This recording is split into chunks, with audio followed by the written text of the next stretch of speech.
Hey guys, welcome back to Kanode Knows. I bet you were wondering, I wonder if I'll ever be able to hear from the 14th most influential BMX rider of all time. And well, you're in luck. Today is your day. Chad Degroot. Chad Degroot is a name that I think if you get into BMX, you're going to find out by the time you're 17 or 18 years old who Chad Degroot is. He's somewhat of a legend.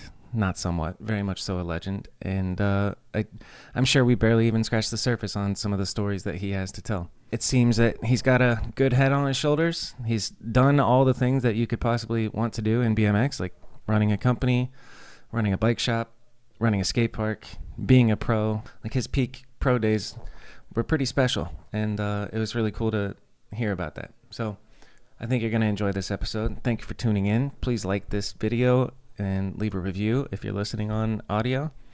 And aside from that, that's it. Here's a conversation with Chad Degroot.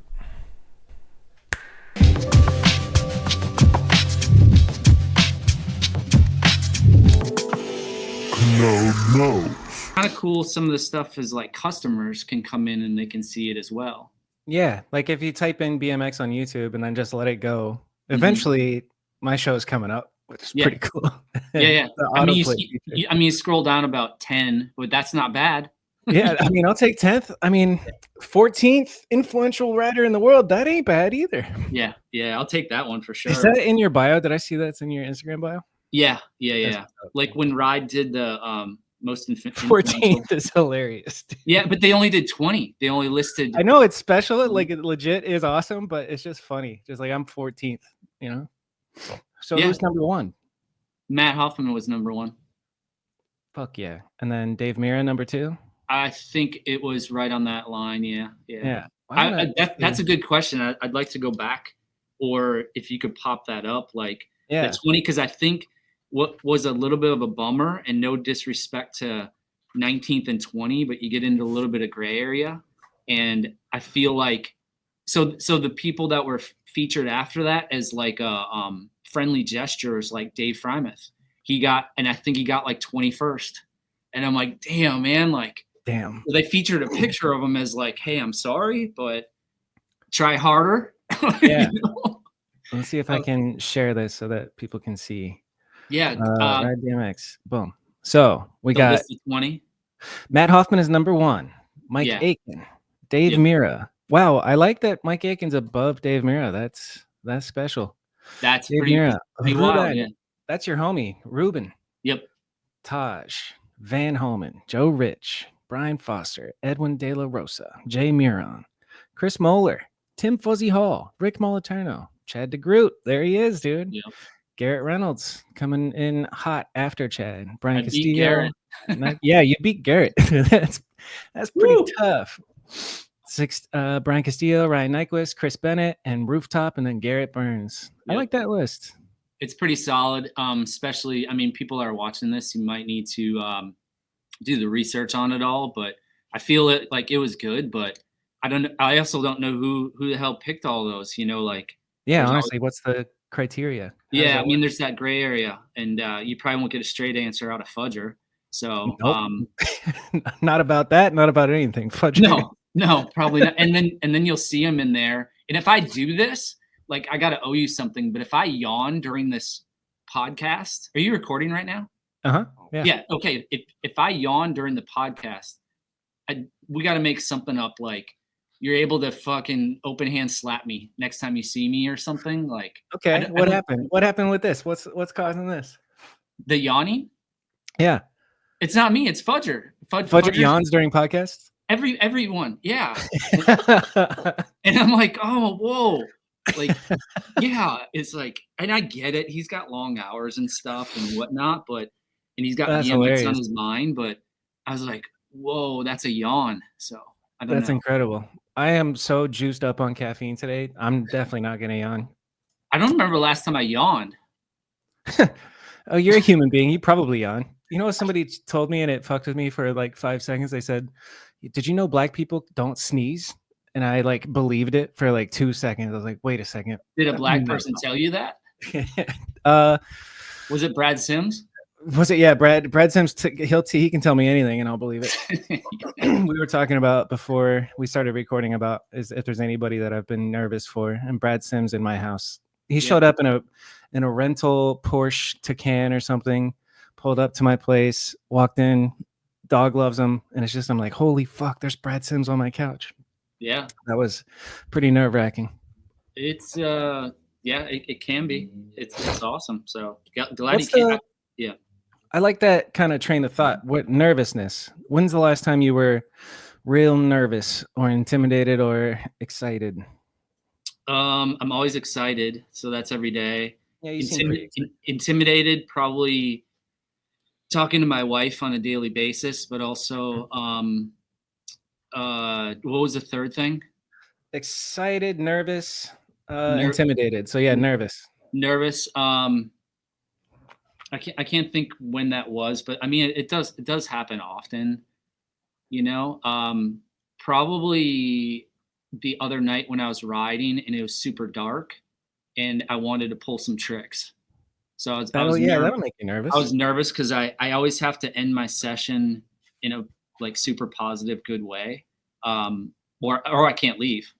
You mean like by landing a trick? Yeah, that's exactly. Positive, good way. Yeah. So I think I rolled in and I was like, oh man, I'm kind of nervous. Like I'm gonna be able to end this well because my streak is like 100%. So like for however long you've been riding, which is 30 plus years. How long have you been riding? Since 86. That's incredible. That's so good. So you're coming up on your 40-year anniversary in a couple of years. That's fucking badass. Yeah. Thanks for those numbers. Yeah. You old as hell, dog. I was researching you today and I was like, this fucking guy was winning contests when I was 2 years old. This is wild. Yeah. I mean, and it's wild. Like I'm the second generation, you know. It's not like I was a part of starting it. I was a part of changing it and making it better. What do you think that, like when people talk about Chad Degroot's influence, what is it that you changed and how so? I'd like to say that I invented some tricks in flatland. So that changed it a little bit, making the sport a little bit better place by making it more appealing, you know, just entertaining. Okay. In what way? Not being so serious. Yeah, Baco. Yeah, exactly. Groundbreaking videos to paving the way to possibly getting better sponsorships and stuff. To another huge one is create your own thing, create your own contests, create your own brands. I started 2 skate parks. Yep. So there's quite a bit of stuff, you know, you can for real. So it's wild. It's like, where do you even start? I like that you don't end a session without landing something good at the end. That's a good way to go. Has it been that way like since 86? Yeah. That's incredible. Why are you like that? The only sessions that end bad are the ones like when I get hurt. Right. You know, and that's a handful of times. So I've been pretty lucky and pretty safe and confident on a bike. So like when I stop riding, like when I end a session for riding flatland, I do a decade. Hell yeah. So it's just kind of one of those things, you know, and it's like it just feels good. So it feels good to end it that way. It really does. And then you have a good taste in your mouth for the session and you want to go back for another one. Yep. That's dope. Yeah. I think, that people should take that to heart and try that next time they're at a session. Cause I wish I was more like that. I'll just be kind of messing up on, a very simple trick. And then I'm like, see you later and go home. But if I like that attitude that you got, that's very good. I think more people should do that, but that's completely whatever, spins your wheels, I guess, so. Yeah. Shit, dude, where do we start? Thinking let's get to the important shit. You were on Jerry Springer. Yeah, let's get right to that. Let's talk about Jerry Springer. What was that like and how did that come about? We lived in a house in Appleton, Wisconsin, the Harriman house, and every night we watched TV, and Springer was on, and every night Mark Hilson would call the hotline. Like every night, and he'd just be like, fuck that, Jerry, I can do this, or hey Jerry, I just watched that show, on blah, blah, blah, blah, the person with no torso and grinding the pole, blah, blah, blah. And they got so sick of the phone calls that one day they called and the producer was like, hey, it's the producer of Jerry Springer. We got your calls. We just don't know what you do. Is there a way you could film like what you do? And it was like, sure. So we had a huge party at the house, broke some TVs, riding inside the house, and just having a blast. And I think what sealed it is Mark Hilson came out from around the corner just butt naked, and he had a plunger, and he had a black piece of tape down the plunger, like, I don't know, like that long, and he slams it on the ground, and he acts like he's going to sit on it, and he cuts it. And so he sent that video to Jerry, like just partying, people having fun, whatever. And in the note, Mark said, if you want to see the rest, get us on the show. It was basically like, could he sit on the plunger and get to the record or whatever? And then next thing you know, they booked us, and we drove down to Chicago. We had a huge party in the room, and it was pretty wild because they just switched hotels. So we're like, we just kept ordering drinks and food, and I don't know, there's like 8 of us in a room, all packed in, and we just kept charging everything to Jerry. Yes, dude. Shout out Mr. Springer. Yeah, we had an awesome like party. So we were like hungover and hammered. And then we went on the show. Like if you watch the show, like Chris Rye and Marco from props, and there's a bunch of people in the front row. Like all our friends are sitting in the front row cheering us on. That's amazing. Yeah. And there's like a 34-second clip of it on, but I don't know if the full thing is on. It's so wild, dude. I don't know if I can play it with it's so my woman wants my boyfriend. Did they coach you through this? You guys should go look up the scene of Chad Degroot on Springer. Say that you have context. So they coach us? Well, they brought us in the back room or the green room or whatever, and they're like, this is TV, this is entertainment. Like we really want like a wow factor and whatnot. So it's like, so they kind of coach you on that, but they're also like, if you're lying, we're going to sue you. And I think each episode was like $60,000 or something like that to air. So we signed all these consent forms saying, if it's incorrect or something, they're going to sue us and get their money. And I was like, oh, it's like a fear factor, Yeah. So, but we didn't lie. Like, so the show theme had nothing to do with us, but they wanted to get us on the show. It was like boyfriends cheating or, like the early on of the show where there wasn't fighting. So we go on the show, it's the show's going on, and it's like, these guys pretend to be a gay couple to pick up women. Is this true? Yeah. I mean, we would go to like clubs and stuff and dance, and we would just mess around and stuff. It's not like we're making out or, gay stuff. Just goofing off. We're just dancing and just grinding and stuff. And, that was it. So we brought a girl we knew on, and that was it. I like, it's wild because like I'm wearing a plastic 70s suit. Yeah. It's like a sweatsuit where you drip out the bottom, and an Afro wig.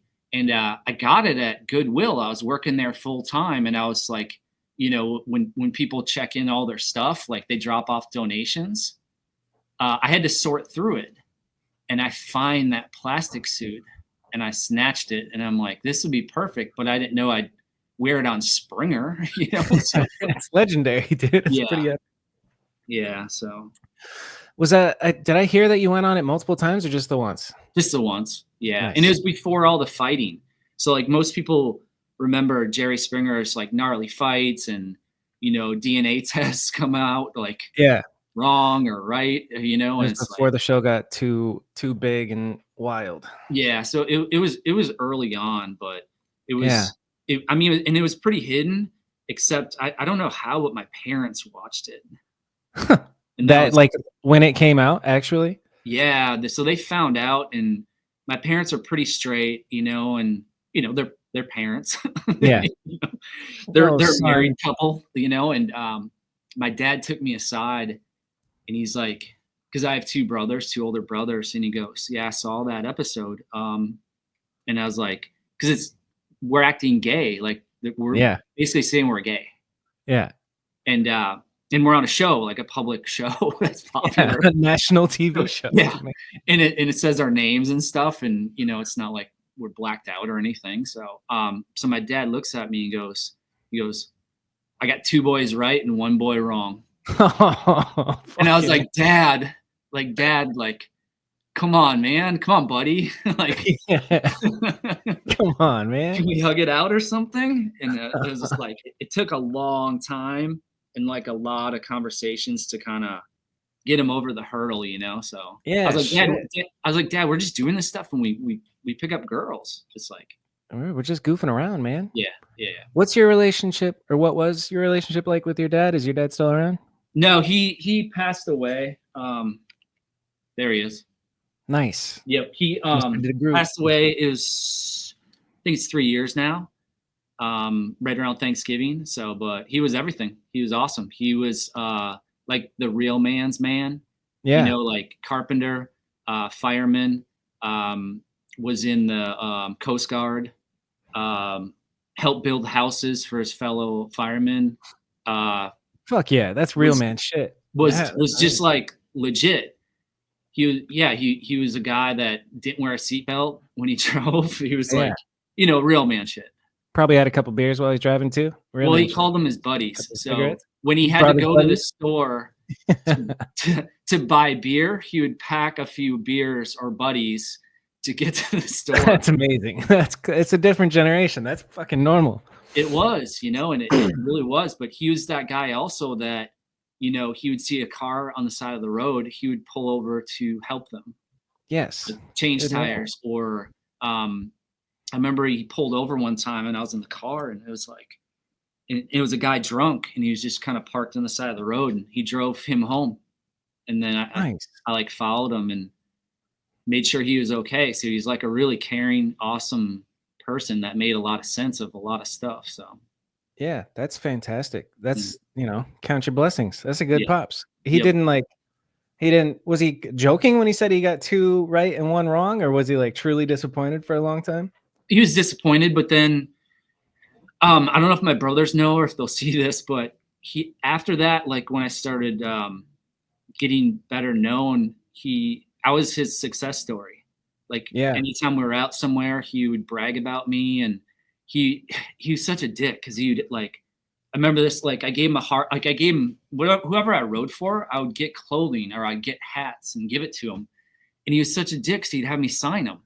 I'm like, he knows nothing about selling them, so he's not trying to make money. He was actually like a fan. That's awesome. And it was like, he's my dad. He's a fan, and it was like, it's kind of crazy, Yeah, it really is actually. That's very cool, especially with the signature. Just having your dad be a fan is a great feeling. So what was it like in the early days thinking about, I guess, so for me, I was in basketball and my dad was super supportive with all that. So it was a big deal when I told him that I just wanted to focus on BMX when I was like 15, 16. I was like, I want to quit the team and just ride BMX full time. And that was a fun conversation. Was there anything like that in your life? Oh, hell yeah. Like when you live in the Midwest, you play soccer in the summer, you play basketball in the winter, you play hockey. I mean, it's sports. Like you're a kid, you do sports. That's what you do. So that's right. My brother, Todd, he got really good at track. Like he was high jumping and he was doing like well over 6 feet, I think 6'3". And he was only like maybe 5'8" tall. So it's like to jump over your height. So I got this spark and we didn't want to train. We didn't want to run. So I did pole vaulting. And I don't know a number. It was not a record, but pole vaulting is one of the most fun things when you have a coach that teaches you correctly to get it in there with your steps, to extend and to cruise over a bar like high as hell. That gotta feel sick. Yeah. So in true fashion, the coach was like, "You're so good at this, you're gonna get a scholarship." But I mean, that dick would say that to anyone. You know what I mean? And that's kind of part of coaching too, is to beef you Hype up. your boys up. Yep. Yeah. And so I got a sponsorship, and then I told my dad if I ever got a sponsorship, I'd quit all the sports, especially pole vaulting. And so he's like, "All right, so go up to your coach's house and tell him you quit. Knock on the door and tell him you quit." And the dude lived like 4 doors down. Knock on the door. I'm like, "Hey, coach, I gotta quit." He's like, "You're gonna be a loser. Like you should have got a scholarship. You're not gonna amount to anything. Like I see you riding your bike. That's not going anywhere. Like blah blah." And I told my dad, and my dad's like, he had my back. And I was like, wow. And then it was like maybe a year later, he went up to his house, knocked on his door, shows him the magazine, 2-page spread of this, or riding for this company or whatever. And it was like, so my dad truly liked like in your face, but he wanted me to man up to quit. And that was hard. Yeah. You know, it's like when people are telling you you're better than you are. So, yep. Yeah. You don't want to quit things that you're good at, but shout out. Yeah, that's great that your dad had you do that. That's a building character thing. You have to own your shit. Yeah, you do. I mean, sometimes it's your words, not your parents or someone else doing it for you. Yeah. How old would you say you are at this point? I'm thinking like 16. Yeah. Hell yeah. I'm thinking right around driving time. Middle of high school, ready to get out, wanting to get out to go do more shit. So yeah, 16-ish. Yeah. So when you say that your goal talking to your dad was getting sponsored and then you'll quit, are we talking the local shop that you got sponsored by, or the human that worked at a mortuary, or was it the proper sponsors? Or did you get the mortuary sponsor and you're like, I'm out? You did your homework, huh? I just listened to it. Yeah. Shout out Brant Moore. Yeah. Well, the local bike shop, Nordic Bike and Ski, that was cool, but that was like whatever percent you get off and stickers and stuff. The other one was Team 2 Racing. That was cool, but it's the same thing, so I feel it's the biggest one, and his name is Elliot Edwards. If he's still alive, I don't know, but yeah. So I got sponsored by a black man who lived in Illinois who claimed to win the lottery. That's so weird. Sure, you have a few more questions to follow up on that, right? Yes, I was really mad that you guys didn't go further into it when you just mentioned it, and then we just breezed past it in the other. I was like, let's talk about this guy, Eddie Edwards, or whatever the hell he just said. Elliot Edwards. Yeah, Elliot Edwards worked at a mortuary. What was your first impression with him, and why the hell is he sponsoring you? Well, nobody knew that he worked at a mortuary. It just kind of slowly trickled out, because I mean, how do you, like, when you hide stuff, like I don't hide anything, but it's so hard to hide stuff, especially like that. More curious. Yeah, and it was kind of odd because he was sponsoring white boys and in BMX, and the dude didn't ride. So but a lot of times, and even these days, there is nice, good people out there, but you have to question yourself. Like, you have to question yourself on that, and those people.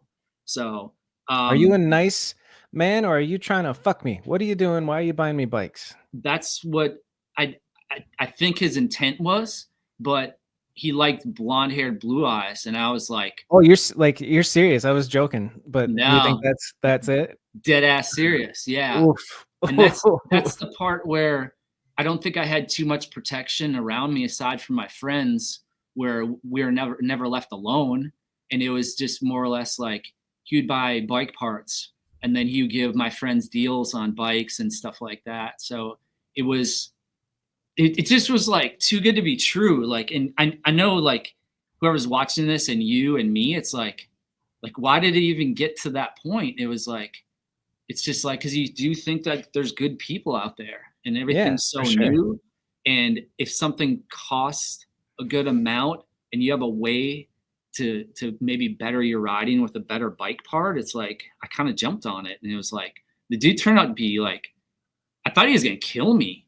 Like he owed me like some money. Like, I'd buy parts and then he was supposed to reimburse me. He never did. But at that time, he gave me a calling card, so I could call him or call people or kind of communicate, which is hilarious because people probably don't know what calling cards are. Honestly, yeah, I'm having a hard time. It's like payphone type of vibe. Yeah. But you could use your regular landline, which people might have to look that up too. Yeah. What is a landline? Yeah, because if you dial anything with, you know, more numbers than 7, like you have to pay for it. So he gave me a card that you would like dial this number, hit a code, and then you can call anywhere, and it deducts minutes from the calling card that can be recharged.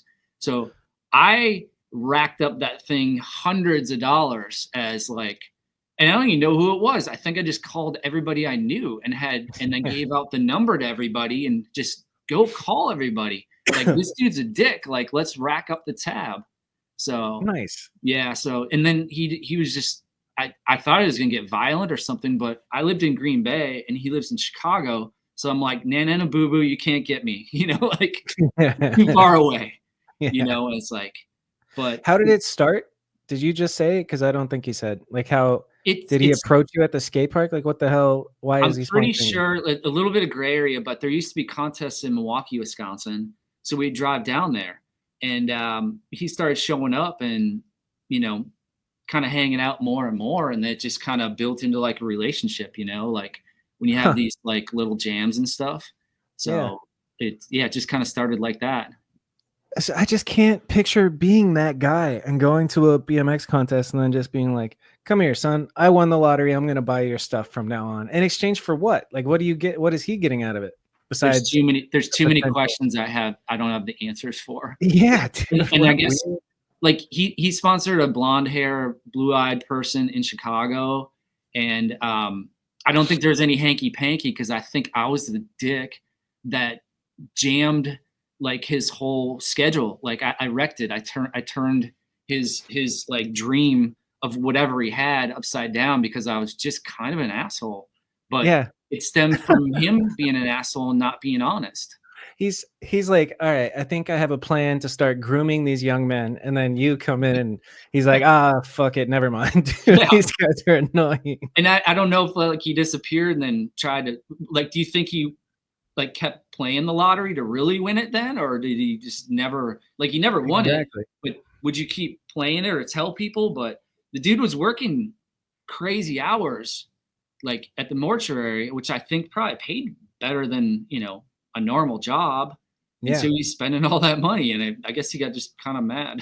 So, I wonder what he might have been like on the lines of Jeffrey Dahmer style. We don't know. Honestly, yeah. Yeah. Especially back then with like, there's no videos everywhere. It's a different world. You could get away with more shit, I think, back then. Yeah, there's no phones. I mean, we had video cameras, but that was it. So yeah, super weird, super first, like interesting first sponsor. Yeah, but yeah. And if I told my white track coach that I was leaving the team without a scholarship because a black so-called lottery winner in Chicago wants to buy me bike parts, that would be a whole different crazy conversation. Yeah. Yeah, I didn't have to have that. How much do you remember the cost of, I don't know, handlebars back then? They're not what they are today. I know that. You think cheaper or more expensive back then? Yeah, it was way more expensive. No, everything was cheap back then, but also the like cost of living, like gas was 99 cents and stuff. So true, it was cheap. Like, but when you bought good parts like seal bearing wheels, like a lot of stuff back then was unsealed or unsealed bottom brackets. Yeah, you know, it was an era when you're stepping into buying good stuff. But handlebars, I have no idea. And those handlebars were all break too. I don't know how we aren't all just scarred from all the crappy ass bike parts we thought were cool and random and paid money for. Exactly. Like back then you think it's state of the art, but watching old clips, I'm like, oh my God, those bikes look like they're about to fall apart. Like every single you one. Watch like the real old clips with like the 2 quarters on either side, you know, when they'd ride flatland in, but they'd pedal and do a quarter pipe there. So the quarter pipes. If you watch real old clips of the quarter pipe shows, right? Yeah. Yeah. Like the contest, AFAs or whatnot. Yeah. So if you watch people like Dennis McCoy or whoever, when they air, their forks are noticeably raking out on like almost every air. Huh. It's crazy. I don't know. I don't know how those things just didn't snap off more, but it's really hilarious watching those old videos. It's legit. Like the quality on a pro BMX bike back then is about what you get for $100 at Walmart now. Like it's even those have sealed bearings versus back then unsealed. Man, that makes me think about all the time that all the learning lessons that came along with like getting into BMX and like learning sealed versus unsealed, 3-piece cranks versus 1-piece cranks. That was a big deal back then. What else is there? 4-piece bars, chromoly frame. Yeah, learning about 4130. 4130. Yeah, that's like the coolest number in BMX. Yeah, 4130 is sick. You've been in the game a long time. What sticks out in your mind is like one of the most important progressions in the actual bikes? I think when it got away from the mid bearing, getting pressed into the frame was good, but I think one thing was the fork technology, but also the 1 1/8, going from unsealed pressed in headsets to integrated or clamp-on stems. I think that was like a huge one, because most of the impact on a bike would break the cups. And there's some podcasts with Chris Moeller in there, because he still sells fit completes with pressed in cups, and he's got a reasoning behind it, and it's pretty cool, but I dislike it, and I don't think it's awesome. But that technology of that was like a game changer. The clamp on stem, clamping onto the fork, not having the wedge go down in was like a huge game changer. Oh, that's interesting to think about. Like stems used to just go in and extend into the it had the wedge system. That was before my time. They're called quill stems. Like Profile Racing still makes them, and there's a lot of companies that have the remakes and whatnot. The stem. Is there any benefit to it? The old style? Yeah. If you want to look cool and like, that's it. It's just to look. Yeah, that's cool. The strength wise, I mean, you got a shaft that presses into the top, and there's no way that there's strength, and it's more of a look than anything. So it's not performance by any means. So. Yeah. This is a Grok generated ad for Dance Comp. Hey, BMX freaks. You think you've seen the best deals? Think again, you crazy bastards. Dance Comp is dropping a code so hot it'll make your wallet do a backflip. Cha-ching. Slap in Kanode at checkout and watch your savings skyrocket. It's like finding the key to the ultimate piggy bank, you lucky dogs. Every click on Dance Comp is your ticket to BMX glory. You could be riding the latest and greatest, or you could be cruising on last year's leftovers, you poured sod. Sod. So hit up Dance Comp for gear that's tight. Use Kanode as a code and get 15% off, and you'll shine so bright. Dance Comp, where savings are real and your ride's gonna make everyone kneel. You savvy mother... Wow, it's cussing at me. All right, that's the ad. Go to dancecomp.com and use code Kanode. Welcome to Phoenix, where the sun blazes and the bikes, well, they ride like they're on fire. You're cruising down 43rd Avenue thinking, I need a bike shop that's as rad as my tricks. Look no further than Unity Ride Shop, where bikes don't just ride, they party. At Unity Ride Shop off of Bethany Home and 43rd Avenue, we're not just selling bikes, we're sponsoring the local legends who make BMX look easy. Got a flat? We've got you. Need a new frame? We've got the hookup. Want to join a community that eats, sleeps, and breathes BMX and biking? You've found your crew. We're so active in the bike scene, our tires are made from the rubber of community spirit. Unity Ride Shop, where your bike isn't just a ride, it's your ticket to the coolest club in town. Drop by, say hi, and let's make some wheelie good memories. Unity Ride Shop, because every ride should feel like you're part of something bigger. See you on 43rd Ave in Bethany Home at Unity Ride Shop, where the bikes are hot and the scene's even hotter. Okay, good. That's a good ad. Welcome to burnslow.co, where BMX legends don't just ride, they redefine cool. We're not just clothing, we're an attitude. Jackets tougher, we're an attitude is ridiculous. Jackets tougher than your dad's leather, and shirts so exclusive they're practically a second skin for your swagger. Our media, it's like if Tarantino made a BMX movie but with less feet and more style. Think of it as the soundtrack to your most epic bike ride, making your neighbors think you're running an underground bike club. Sounds of BMX bike jumping. So, if you want to dress like you've been knighted by the BMX gods or watch content that screams legend, hit up burnslow.co, because why just ride when you can reign? And end with a cool bike bell ring and a fading echo of burnslow.co. All right, thanks. Back to the show. Well, I'm trying to think of, because I remember integrated headsets in frames becoming a thing. Like I feel like that was early 2000s that was happening. Well, they had like was it that pig cup or whatever, the big ass cup on the bottom, because the bottom cup would always break, and then they made one that was super beefy and thick, and then that eliminated that. But then that put more chatter either on the forks so they'd break or the frame. So there's like an equation of like strengths from head tube, top tube, down tube. The gussets have always been argued, are they effective, or is there too much welding? Because the welding creates more areas to crack. So there's just arguments back and forth on a lot of stuff, that I don't think it's been completely discussed in a nerd fashion, yet. Right.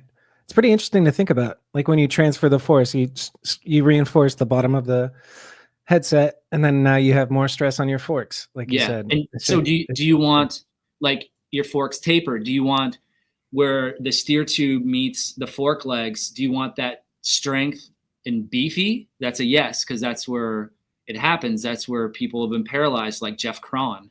He had his SE fork snap off right there, and he's still paralyzed to this day. So that spot was a big focus of like, no, there's no way around this. This is how it's done there. But the middle leg could be a little bit weaker, but then how strong do you want the dropouts and the fork legs to be? So there's like a serious equation to it. Also, the steer tube, when it was 24 or 25, it was horrible. And then it went to 24, and people are snapping off the tops of their forks. You see videos like there's videos all over the internet of people crashing and their bars fly up. Yeah, that's because the forks are too thin, or the design of it. It's super wild, and it's really sad because you don't know that crash is going to happen. Exactly, it's not your fault. It's the fucking bike's fault. Yeah, it's 24, 25. You're talking about the degree of the. No, it's the thickness. Of the. Of the frame at the front, 24 millimeter versus 25. The fork, the top of the fork, where the compression cap goes in. There's H24 and H25. It's very common for being 24s. So 24 is standard nowadays. Pretty much, I think. Like if I looked at all the Odyssey or S&M, BSD, Fly, I think it's all pretty common on that. Where that's tried and true, but it took trying, in horrible crashes to learn that stuff. Yeah. So it's tough to overbuild, but we come from an era that we underbuilt. Exactly. Yeah. It's interesting to think back. Like even, I don't know, it seems like 2000s is when, all right, 48 spokes, the heaviest bikes possible. I want a 50-pound just beast of a bike. And then now we're in a really cool sweet spot where it's lighter and still not sacrificing strength. It's pretty interesting to think about. It's a big deal. It's like an enormous, huge deal. Yeah. Yeah. Somebody actually asked what you prefer for bike weight. What's your ideal bike weigh? I don't care. Good man. But I did build up my bike right back here. And it is at 22 pounds. So I think it's on the lighter side. That's light as hell. Holy shit. Yeah. Yeah. But I'm lucky enough to have a friend named Alex made the frame, and he didn't want to do it, but the tubing's really thin. And he's like, being a welder and a machinist, it scared him a little. And I was like, no, that's what I want. I'm like smoother, and I'm not hucking stuff. So, but that's just with my flatland bike. My other bike weighs a little bit more. And then being able to ride for profile, I'm able to ride titanium stuff, the stem bolts and the spindle and the axles and the drivers. And it's like, it's really, really cool, but it's all that little stuff adds up, which is awesome. Sure does. So, yeah. I remember first learning about, titanium. What was the frame that came out? It was in my like teenage formative year. The Grim Reaper, Eastern Grim Reaper frame with the things like carved out to save weight. It was just a ridiculous tube, right? Yeah. Yeah, dude. Maybe it's a head tube or something. It was spooky looking, and then you see videos of it just collapsing in those and it's collapsing where you think it would collapse. It's pretty pretty wild. But that's probably good for them too in a business standpoint, because then they can sell more. Yeah, it's like Apple makes your phone break, so Eastern makes your frame break. That's terrible. Yeah, but back in the day, like when you rode those Haro Masters, you were so in love with it, and it was such a cool bike and such a cool image that you actually enjoyed breaking them or cracking them, and it was like you almost seemed like you were a better rider if you could break them, and then you always bought the same stuff. Yeah, that stuff doesn't fly these days. Like if you break something these days, it's on Instagram, you're getting hated, the direct messages, and then the warranties and all this stuff, and it's like everything breaks for real. And people, if they're sponsored dudes that will break something and then be like, no, don't post that, I can't have that, we can't let people know that this broke, it's gonna look bad. It's just like, shit breaks, man. Yeah, but is there a nice way to do that, to be a sponsored rider, to break your stuff, to post it up or not post it up? Like, I kind of feel for the people that do. Yeah, I feel for the people that don't post it up. It's like, you own a company. What would you have your sponsored riders do if they break something? Not post it up. Talk to me about it. But also say nothing's indestructible, and like, what were you doing? Or it took you a year to pull that trick, and you crashed for a year straight. Something's got to give. Yep. Yeah. What did you break the most in your days on the bike? I mean, your days are still going. What breaks the most? When I started out, I rode for Odyssey, and I was blessed that they gave me 5 pairs of one-piece cranks whenever I ordered, because I would bend them and then they'd snap. And it's like I just snap one-piece cranks nonstop. That was a huge thing. Rear axles, like when I started doing peg tricks, like street and skate park tricks, the rear 3/8 axle would always blow out. That sucked. A lot of cables. I think front brake cables I went through a ton. I wore out tires like crazy. So, but I mean, that's not braking. Braking wise, my like shameful handlebar brake is like, I got a pair of standard bars, and I was like riding. I couldn't pull a trick.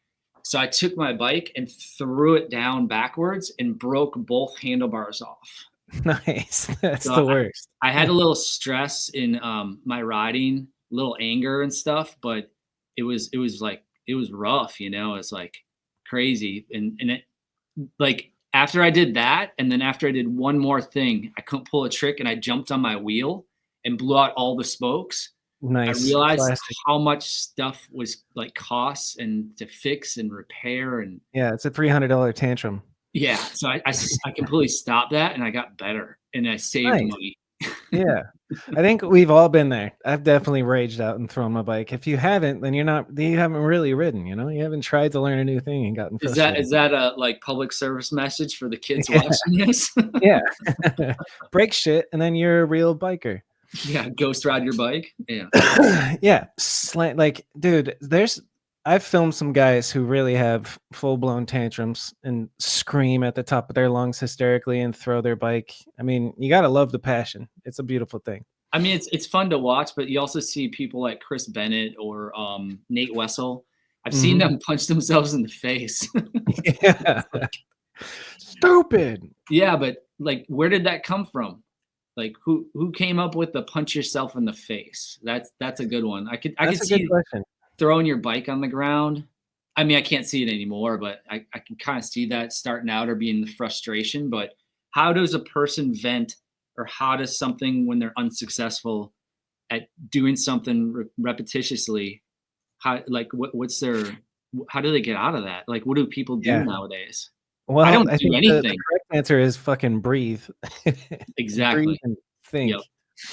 Dude, it's actually hilarious thinking about like the rage bunny hops. Like you can be expressive in bunny hopping, and if you're just like so mad and you just jump and fucking twitch, and then there's like the happy bunny hops to the celebratory, like yay! It's pretty funny to think about rageful bunny hops.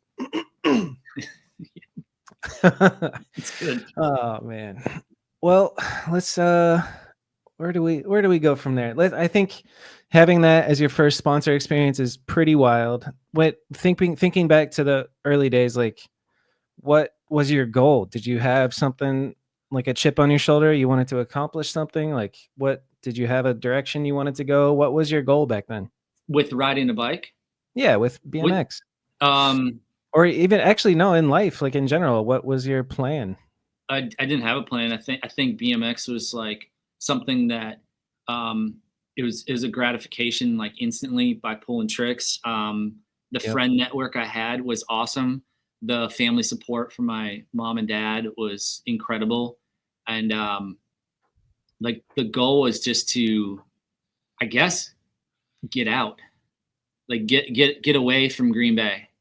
Like for how much I love it, there's so much other stuff and just open up the world. So, isn't that special? What's that? Isn't that special? BMX legitimately opens the world for people. It's like a passageway to see the, like I got to go to Australia when I was 18. That's fucking insane. I'm sure you have the similar trips. Like it's so cool. I just wanted to take a moment and appreciate BMX, you know? Yeah. Take a second, breathe, appreciate it. It's awesome. Like the friendship, the coolness, the open arms or open doors. It blows me away. All the couches you can stay on.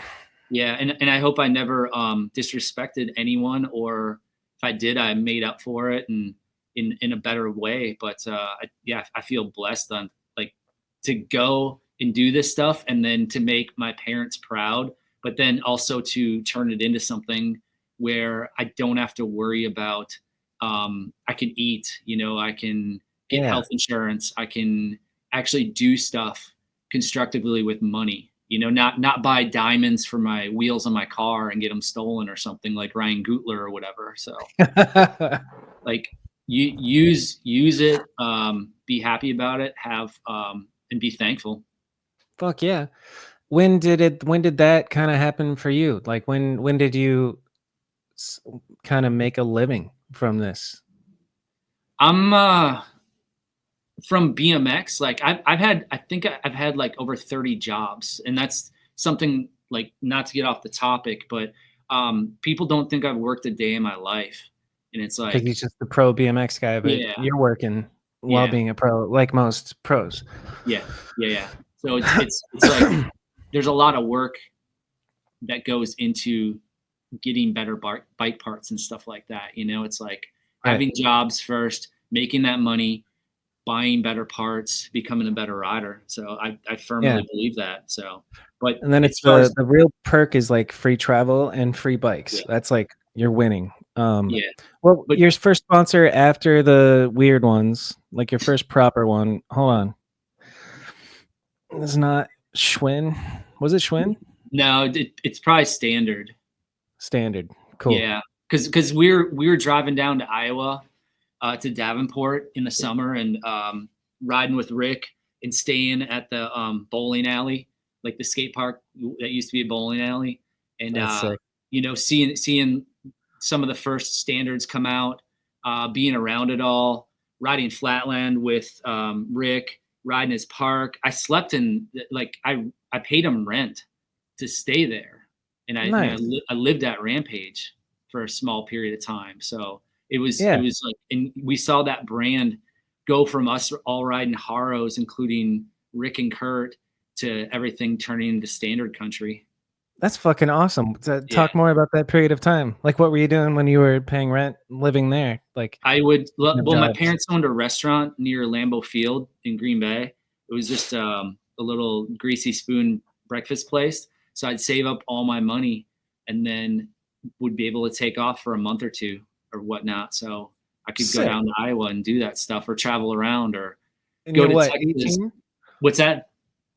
How old are you, do you think? I think it's like probably 17, 18-ish. Yeah, dude, that's awesome. 16, 17, 18. Cause it's like the people I hung out with most of them were all like 2 years older than me.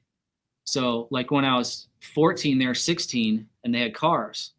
So they're throwing all our bikes in there. I'm getting rides everywhere. And then I'm 16, get a car, and then we can all just kind of trade off and whatnot. So, yeah. What was your relationship like with Rick back then? And how much older is he than you? Shit, he's old. You thought I was old. Yeah. No, he's probably, what is he? Probably maybe 8 years older than me, I think. He's 59. Okay, 9 years older than me. How old are you? Okay, I'm 50. You're 50. Nice. Yeah, I turned 50 this year. Shout out 50. Shout out 50. Yeah. Yeah, so it was like Rick was always that definitely older person, but a lot of the stuff he did was right and respected, like starting with his riding and then turning into running a business like a skate park and then taking a gamble of being a salaried pro rider for Haro and starting his own company, Standard. It was like, it's just that like a wow factor as a kid, and I think that kind of paved the way for a lot of different people. Even like the Joe Riches, starting T1 because he was on Standard. Like there's a lot of stuff that stemmed from that. So yeah, monkey see, monkey do. Like you left your sponsor and started your own company. Cool. Yeah.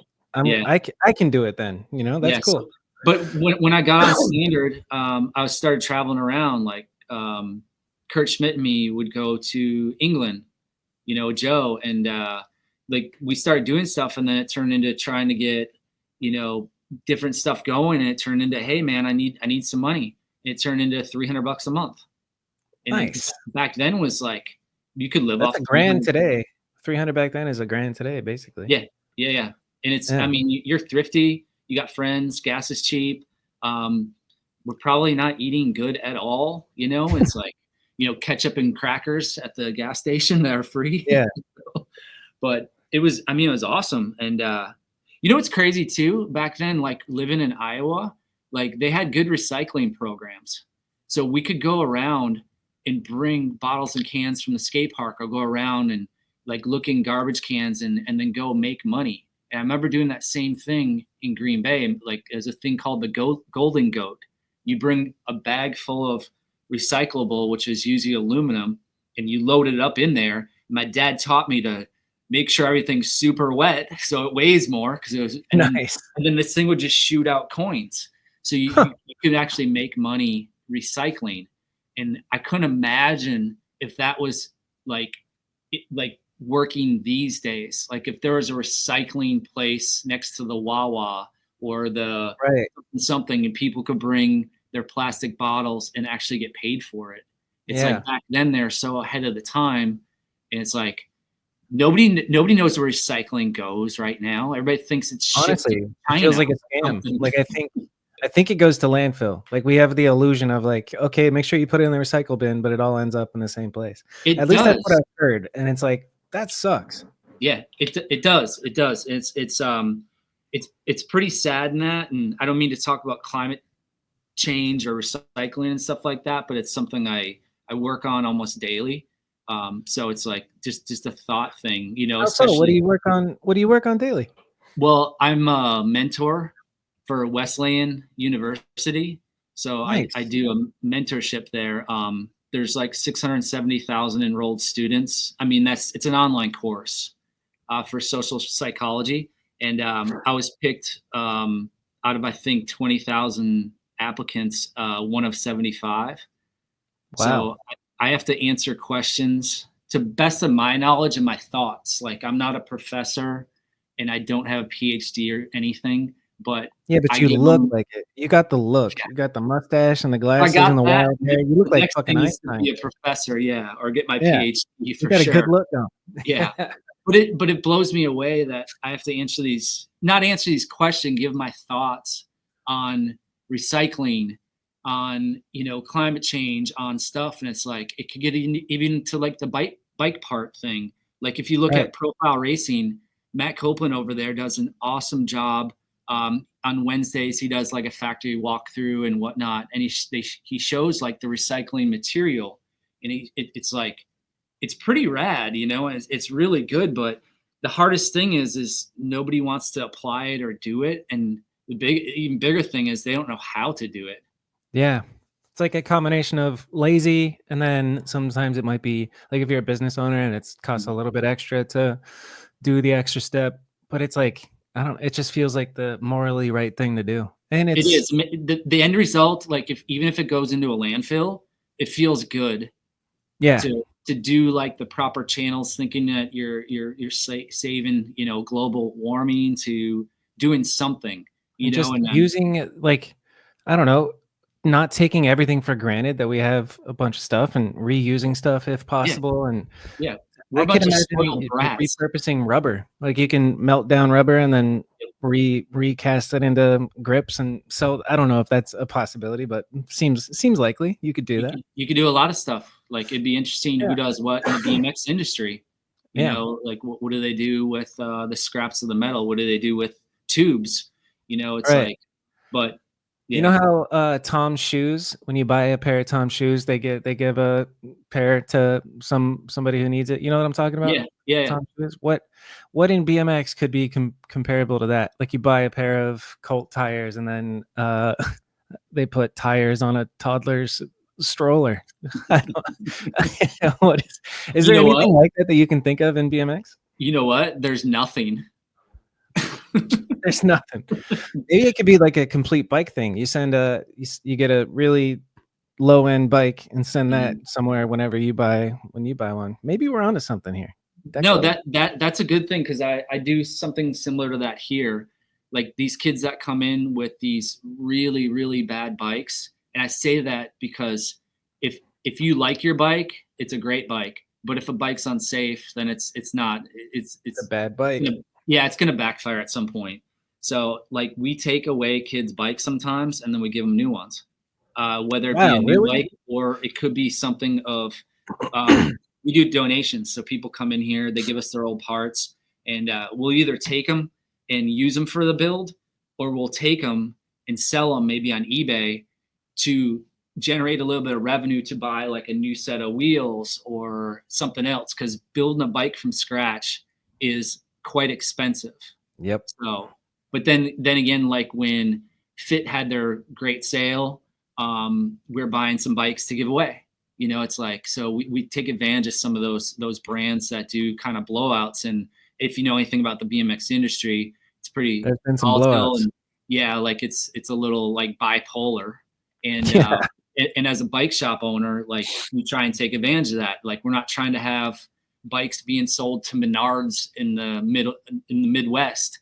It'd be cool if the bike shops had first dibs on those bikes, so they could do programs in the community or different things. But yeah, that's interesting to think about. So as a bike shop owner, two questions. One, how was it navigating through 2020 and through 2022? I think the hard year was 2021 to 2022. Yeah. And then I guess I'll the other question, I'll say it out loud so I don't forget it, but just thinking about like big chain stores like Walmart or Menards or whatever, what are the brands that are in there also supporting local bike shops at all, or do they just focus on the big dogs and the bottom line? You're talking like Mongoose? Yeah, Mongoose, GT, who else? Hyper. Do you guys sell Hyper at Mr. B's? If you really think about all that, he said yeah, but he meant no. Yeah, exactly. If you really think about it, like a BMX bike is helping a kid get a start. The business side of it is like there's two sides of the story, so it's really tough. So the good thing is like somebody like Mongoose and Maddie Kramer and Lee Ramsdale, like they're awesome. They are awesome for communities and kids, and it's really good at what they're doing to promote Mongoose. But there's a lot of the Mongoose at the big box stores. That's a lot of the bikes I'll take away from the kids when they get messed up, you know? Yeah. So, but it's tough. It's like an affordability thing, you know? It's like it's super, super tough to mess with somebody's money. You know, if somebody can only afford a $150 BMX bike, it's probably not going to be super awesome, but it's like stepping stone. So you get that bike and you start learning, break something and then replace it, and next thing you know, you're like, okay, yeah, you're in it. Yeah, and I guess I wish these companies, like I know I just said this, but if they have these closeouts, offer them to the bike shops first, rather than somebody like Menards or maybe a big online place or something. So because the local is where it's really happening. And there's a lot of kids, like if you think of the school system, if these parents can get these kids 20-inch bikes to ride to school, the parents might be able to leave to work a little bit earlier. The kids have exercise, they have mental clarity. They're just like, it's a happier family. Yeah, honestly, like schools in a underprivileged area of town would benefit from the blowout bikes more so than anything, honestly. Like there was a nonprofit here called Wheels in Motion that the Tellez family did, and they would get donated bikes and then go around to schools and teach kids how to ride. Like they would bring 30 bikes and then give kids their first BMX experience, which is fucking badass, dude. And more stuff like that would be pretty fantastic. And with this like huge spurt of like Pumptracks, especially in Florida. Like, what's going on with that? Why is Pumptracks all of a sudden everywhere? Just Pumptracks in general, or like it seems like the cities everywhere. Like we've gotten 2 or 3 Pumptracks here in the greater Phoenix area in the past couple of years. Because it's a recognized Olympic sport. So what happens is the funding comes in from grants, and it's based off of kids. It's based off the Olympics. You know how competitive different countries are, like China and different ones. It's all on the lines of that. Like the pump track in Longwood here came in because the Sunrail, the train is right next to it, and they're putting in a bike path along there. And so we got awarded grant money. Not we, like the city did. I say we because like I work a lot with the city with getting these grants and what to use them for, how to use them, keep pushing. Like we're not done. So it's big that cities are getting pump tracks because it's an established thing with like Velo Solutions and everybody else that does it. It's such a community thing where all wheels can fit on it. The setup is 3 weeks or less. They cost a lot, but there's subsidized, it's like Tony Hawk Foundation or grant writing or whatnot. It's like, there's a lot of stuff for community, and all these parks, like they have meetings and stuff, and they're actually supposed to talk about bettering their cities. And to better their city is what? It all starts in parks. Like most slogans are, it all starts in parks. Yeah. That's the informal, like playing basketball, playing in pickleball, whatever. I don't know. I think pickleball is funny. My daughter, she laughs when she plays. And if you hear a kid, especially your own, laughing, it's a good thing. So I'm okay with pickleball. Fuck yeah. I love pickleball. It's fun. And that's another thing that's been popping up everywhere. Like pickleball courts. So pickleball and pump tracks. Who would have thought? Yeah, pickleball and pump tracks. So to go back to your first part of that question, like what happened with COVID? It was a mad panic around here as in everywhere, but I had a gut feeling, and it was crazy that there's no way they could shut down a bike shop because it has to do with exercise and, health. So once you stress some of those, like it got crazy around here. Trust me, I was open 2 hours a day. That's it. I wore a mask. I had boxes lined up in front of me. So I almost had to talk with like a speaker, but I also had to line up the door, like through the whole parking lot every day. Huh. So you were talking over boxes like the neighbor from Home Improvement? Yeah, exactly. Yeah. That's great. So, I mean, it was like huge uncertainty, but as far as the shop go is thriving. Like I'm only open 2 hours a day, but I'm like everything doubled.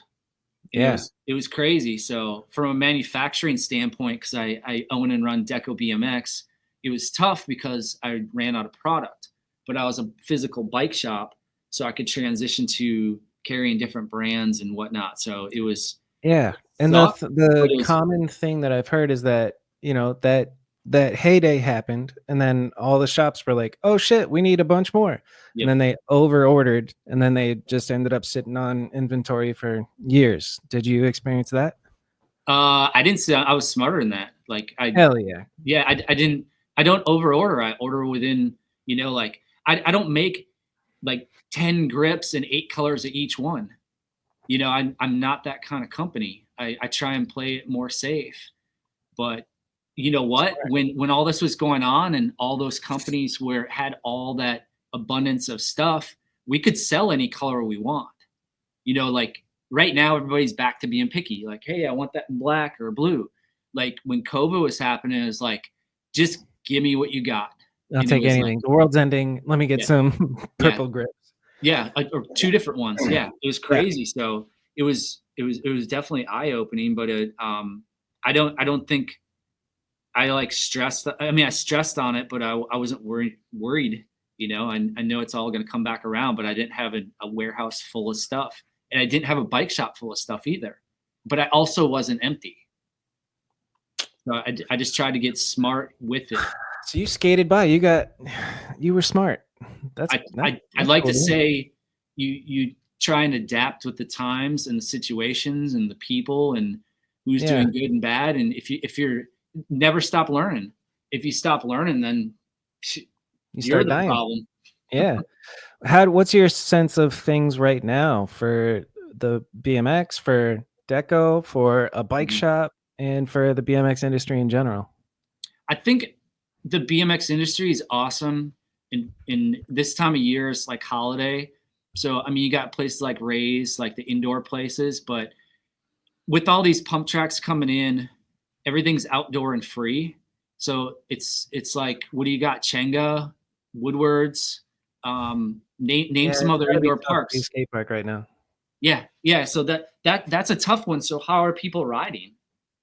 But you got people adapting to it, like Swamp Fest. People can come down to Florida, get a nice sunburn, get rockets shot at their eyes. And so fucking crazy, dude. Yeah. Swamp Fest is nuts. I saw a guy get hit in the eye and it was like bleeding.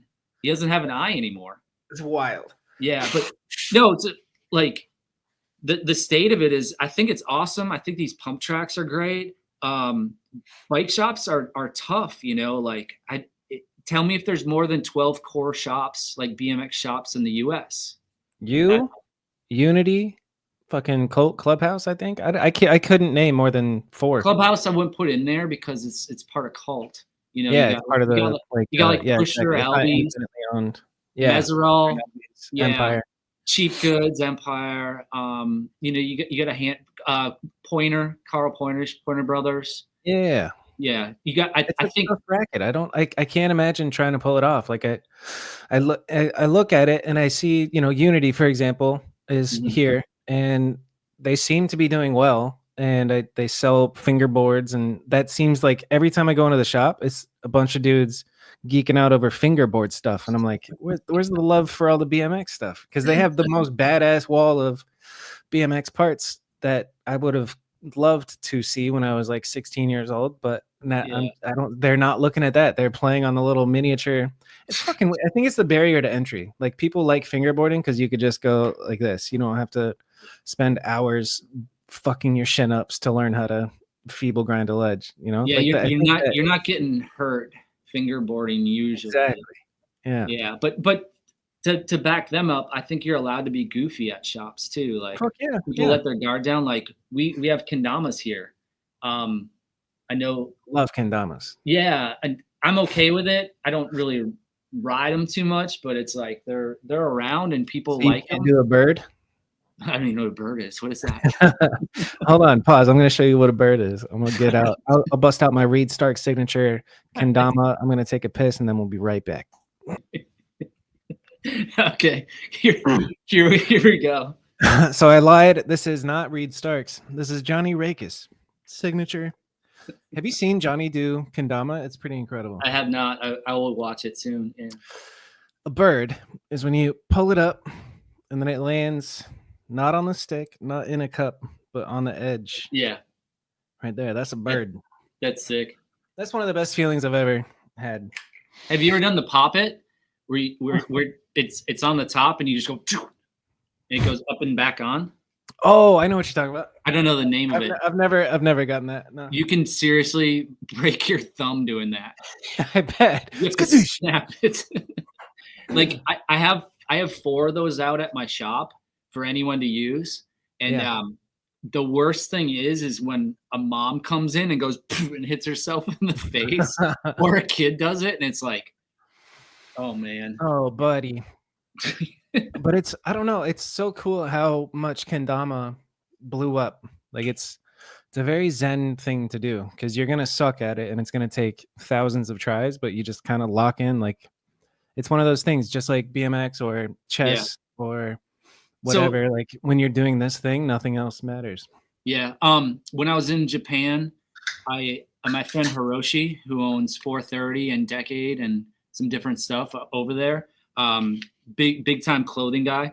He had one in his shop, and I put it in my pants, and I did no-handed, like flip it up and land, like in the belt line. So I bought that one. So I have that here. And then I was sold on it. And I was like, what is this? And he's like, it's called Sweets. And I'm like, all right. And he's like, it's made in America. So I'm in Minneapolis one day driving, and I drive by, it says Sweets. And I swung in there and met the crew and everything. And I was like, sick. I'm carrying that shit in my shop. So I started carrying it, and it's like, I don't know. I got like a story. I'm not good at it, but it's like I kind of love something different. And it's like, what I'm getting to is, so my son started taking judo, and so he's in class doing it, and they had bust out the owner. His name's Sasaki. He's a good friend of mine, and he busts out kendamas for everybody. So they break it up, make everybody kind of bend down and relax, and try and do some moves. So occasionally during class, they'll do that as far as like a calming. Yeah. Which is pretty wild, but it's a traditional Japanese toy. It's almost like resembling like a yo-yo, but it's like, I thought it was kind of cool to like apply it, but they've come so far. It's like artwork too, like truly, woodworking and like wood turning and different stuff. So it's like, I love it. And I think, and the videos are insane. If you're good at it, you're like, damn good at it. Yeah. What's his name? Eddie. Eddie can do the tightrope, and I'm not sure anybody else can. Have you seen the tightrope? I think I've seen that. Yeah. He balances it on the string on the tip like that. It's really insane. It seems that's insane. So but that's like anything. It's like riding a bike, like riding flatland. Like, did you freeze up? You are frozen. I wonder if that's my internet or yours. What the fuck is going on? I was saying it's like watching Eddie do the tightrope on kendama is like watching Garrett do a bunny hop double truck or truck, and then I was gonna say, but he's the 15th most influential rider, and I'm talking to the 14th most influential rider. Yeah, I was gonna circle around at some point. That's good. But yeah, bike shops, it's cool to see. It's like for Mr. B's, for example, like what keeps the lights on? Is it I think Brand actually asked this, and it's service, right? Servicing bikes. Is that because that has like the service is like a lot of the labor, and as of recent, like I'm always backed up, like I'm always checking people in, but I'm a little biased because if BMX comes in, I usually slide that in a little bit ahead of road bikes or mountain bikes or whatnot. So, but service is like picked up like crazy. So, and recently, we got voted best bike shop in Orlando by Orlando's Best. So on Tuesday, we're going to the award ceremony. So it's kind of crazy when you're competing against. There's a shop called Orange Cycle that's been in business 55 years, and they're good. They're really good. There's a couple other ones that have been in business 20 years. There's these road bike shops. There's all the Trek stores. Right. They all turn, like 6 of them turned into Trek stores. They're not even on the list. So I kind of feel like there's a lot of cool stuff going on as far as just me being honest, me being the owner, talking to the customer, me texting people, to just communication. Like when you walk through my door, I greet you. Like if I don't, there's something wrong. I have to identify that, like, hey, you came into my shop, you're here, I'm gonna help you. So that establishes like a right away. And then it's like, do you want a cold drink? Florida sucks, it's hot. So I have Gatorades and waters. So it's like I offer you a drink, and then we always have free stickers. And I say, and this might go back on me with some companies, but the cool companies will send me free stickers. Yes. And I always give them out for free. And that's why they don't last. So I have a counter just for free stickers. If you're a shop and you're charging for stickers, I'm not against it. I don't charge for stickers though. Yeah, but it's kind of, I lean more towards your direction. I think that's just good, building good grace, if you will. Yeah. Yeah. And so, I mean, the servicing has been good. Some days, like yesterday, I sold 5 helmets. That's pretty wild. Over last weekend, I sold 7 bikes. That's kind of wild. You know, it's usually maybe a bike or 2 or here or there. It's like real steady everything. But then also in these, like one day last week, it was like 10 pairs of tires. It was like, it's unpredictable. Yeah. But the labor side of it is just being local. Like there's a couple different schools around here, and the parents have their kids ride their bikes to school and they want them going. Yeah. So labor side's been sweet. It's a lot of work. I blow through gloves. Right now I have a few people that help, but as far as employees, I do not. No. Did Matt P. Street G work there? No. Is there anybody that's worked there that I would know? I'm trying to think. Like Diener, maybe. Frango's Ham. Josh Meadows. You remember him? Josh Meadows. Yeah. I remember him. Yeah, he went back to Michigan, but he worked for me for a while. Like he was running it, which was awesome. So he also worked at Sparky's, I believe. Yeah, he did. Yeah. Johnny Devlin worked for me for a while. Nice. Johnny Devlin. Yeah. I do. Yep. I love it. Trying to think somebody else that you would definitely know. Like I've had. Those are the ones that I was thinking of, actually. Yeah, I think those 2 would probably be the ones that you could, remember and associate with for sure. Yeah. So, yeah. Yeah, I remember good old Josh, dude. I haven't thought about this guy in forever. That's great. Josh was rad. He was really like, he was like who I want working there. He was the guy, like you go out and bar spin your bike, and then they'd be like, damn, like you can fix a bike and you can bar spin my bike. He was that guy that like didn't sugarcoat it. He had grease on him. His shorts are dirty. Like he's a hardworking man. He was that guy that laughed at everything and did stuff for everybody. But it just sucks he left. It was like, I get it. He's got family up there, and this whole area can be volatile at times. And it's like, I hated it. Crazy. But Josh was awesome. Yeah. I liked him. I can't remember what he did at Sparky's, but he was a sales guy. So he was my sales rep over there. And then next thing you know, I don't know what happened. It was like, and then he started working for me full time. So it's like, this is like 2013, 14, 15 ish. Yep. Is what I recall. Cause I lived there for a summer. Ugh. How do you do it, man? So you moved out there I wrote it down, 97? When did you move to Florida? 96. Oh, I was close, dude. Close. It's a little bit of gray area, 96, 97, but I think it was 96. Yeah. So like we if you're asking me a question of why I moved down here, even though you didn't ask, Dave Frymouth and me both had jobs at Disney doing the parade and Magic Kingdom. Wearing Mickey Mouse shin pads and helmet. Yeah. Legendary. Yeah. So Aaron Benke and Rob Nolly had those jobs, and then they just needed to rotate some people. So Dave and I came down knowing we rolled over the Florida border and we already had jobs. Just pretty crazy. Yeah. Is that what Colt Fake is doing these days? He's doing the same kind of thing. Yeah, he's doing the ET thing at Universal. Yeah. So, and it's funny. I talked to him. This is Disney.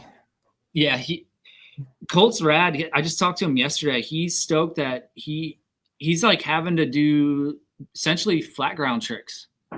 He does like the parade every day, and he's like getting comfortable with his bike, and he's understanding like some of the geometry, and he's like he's gonna build up a new bike, and we're gonna help him with it, and he really is stoked. I think he's got like a new love for riding in that kind of fashion too. You know? It's funny how that works. Like it'll never go out of style just being able to do something cool on a bike on flat ground. Like, yep. And there's things that impress the general audience much more than if you get too into it and then you have like taste and all this stuff. Like, but there's just things that are timeless and will never get old. Like a good skid. I remember the first skid I saw. That's freaking badass. Yeah. Wheelies. But Colt doing the ET thing is awesome because first off, ET's like resurrected. Even though he's a goofy looking, really creepy looking character, but it's incorporating BMX. And I think there's 4 riders out there that get paid to ride BMX bikes. And what's funny is Colt got involved and he's kind of schooling them like, hey, like these bikes are okay, but they're not good. So he brings all the bikes to my shop and I put new wheels on them. Sick. Or next thing he wants to do new frames for them all. And I think it ends really soon or soon by, and that they're supposed to do another contract after holiday. Like they'll go through Christmas and then they'll start up again doing ET again because it's successful. That's and it's very cool. So he's scratching my back, I'm scratching his. He's kind of stoked on BMX, and like to see the masses. Like if you're a tourist and you're going to one of the theme parks and you can see BMX, that all helps. Like exactly. I like it. I love it. It's awesome. It helps us all. So it is. It's things like that move the needle for BMX in general, which is very good. Hell yeah. So thinking back to those days, I heard that you lived in Arizona for a little bit. Yeah, I Can lived you in talk about that era. Yeah, I don't know, North Phoenix, where like Brian Vowell lived. I'm spacing the roads and stuff like that, but do you remember the 101? There was the 101 is the big freeway up there. Yeah. Wherever the trails were. Okay. Like real close to there. I don't know what trails it would even be in the 90s. I definitely wasn't there. And then the last year I was there, I think was it 94, like a winter, 94, 95. I lived in Scottsdale. I lived a couple blocks from, you know where that kind of bank to multi-rail is? Yeah. I lived a couple blocks from there. My aunt and uncle owned a condo. You're my neighbor. Did you ever get to meet like the Arizona legends, like the Gons, Smoker? Gons would come into my house and steal my wheels. Gons would stay with us for however long. We stayed with Els for a while, like when we got there, but then we got our own place. How weird was he? What's that? How weird was Els? Super weird. Yeah. Yeah. That's what I've heard. Yeah, it's as weird as it gets, but he kind of did his thing, but we were all in our weird phase too, and we're all kind of just weirding out together. But yeah, I rolled with Gons quite a bit. Like the one morning I woke up and he had my wheels on his bike and I got so fucking mad. I was like, dude, what are you doing? He's like, I asked you if I could have the wheels. I'm like, when did you ask me? He's like, well, you were sleeping, but I said, if you could answer me while you're sleeping, and if you don't say no, then I'm going to take them. And I'm like, Gons, I was sleeping. And then he'd take like my pedals and shit. So then I would take his shell toe Adidas. And that's why I fell in love with those. I stole his shoes and I took all his clothes and I just took off. So he had nothing. It was like this battle back and forth, but we hung out for a lot and like all the time. So hell yeah. Gons is wild shit. So what was riding here like back then? Like what kind of, like, are you going out with photographers? It's got to be just photographers, or you're going out with Els too to film shit. Like what? Yeah. During that era, what was it like for you and BMX and the media coverage of it? It was wild because there wasn't. It wasn't moist. It was all dry heat. There's mountains that are like majestic and awesome. So it was great. And then every area is a ditch. So it's like a built-in skate park you could be picky. You could go to any place you want, a wall ride to a rail to anything. It was just like you're just super spoiled on all that stuff. But we were filming, doing Baco stuff. Props is living. At the time, I was getting a few bucks from Props to live out there, you know, just to do stuff, either submitting stuff or whatnot. And then I was filming for Baco, and then it was more or less, it was all filming with L's, you know, because we're out there with Chase Gwynn, Trevor Meyer, Brian Vowell, and there's a whole crew, you know, that we're all just riding and filming every day. But Arizona is like some of the better days that I've had in BMX. And I feel like when I left Wisconsin in December or January 1st of that one year and went to Arizona, it was like, so I would go there. I went there for 3 winters straight. And then by like when it started getting into like 118 degrees or whatever, that's when I left. Get out. So yeah, smart. Yeah. So every year it comes around, and every year I'm like, I'll do something to avoid it this year, but I never do. I'm just like, fuck. Yeah. And you almost forget how painful it is. Like, it hurts outside. It's a blow dryer. Yeah, it's tough. It's definitely tough. Yeah. So I mean, you're complaining about Florida. I mean, it's got its good and bad and stuff, but it's also like Arizona's got the same thing. But I had the best time, but that was like the most improvement of my BMX life, in getting out and doing stuff. And we weren't far from LA, you know, so we'd go out there occasionally, and it was nice.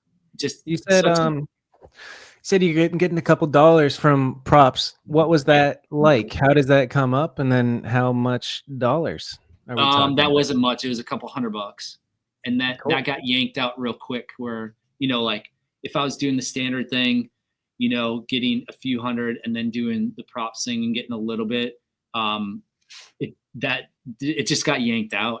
And I was like, that was like the harsh reality of like being bummed, relying on money to live, thinking I could live off a few $100 a month. And so I just ended up getting a pizza delivery job.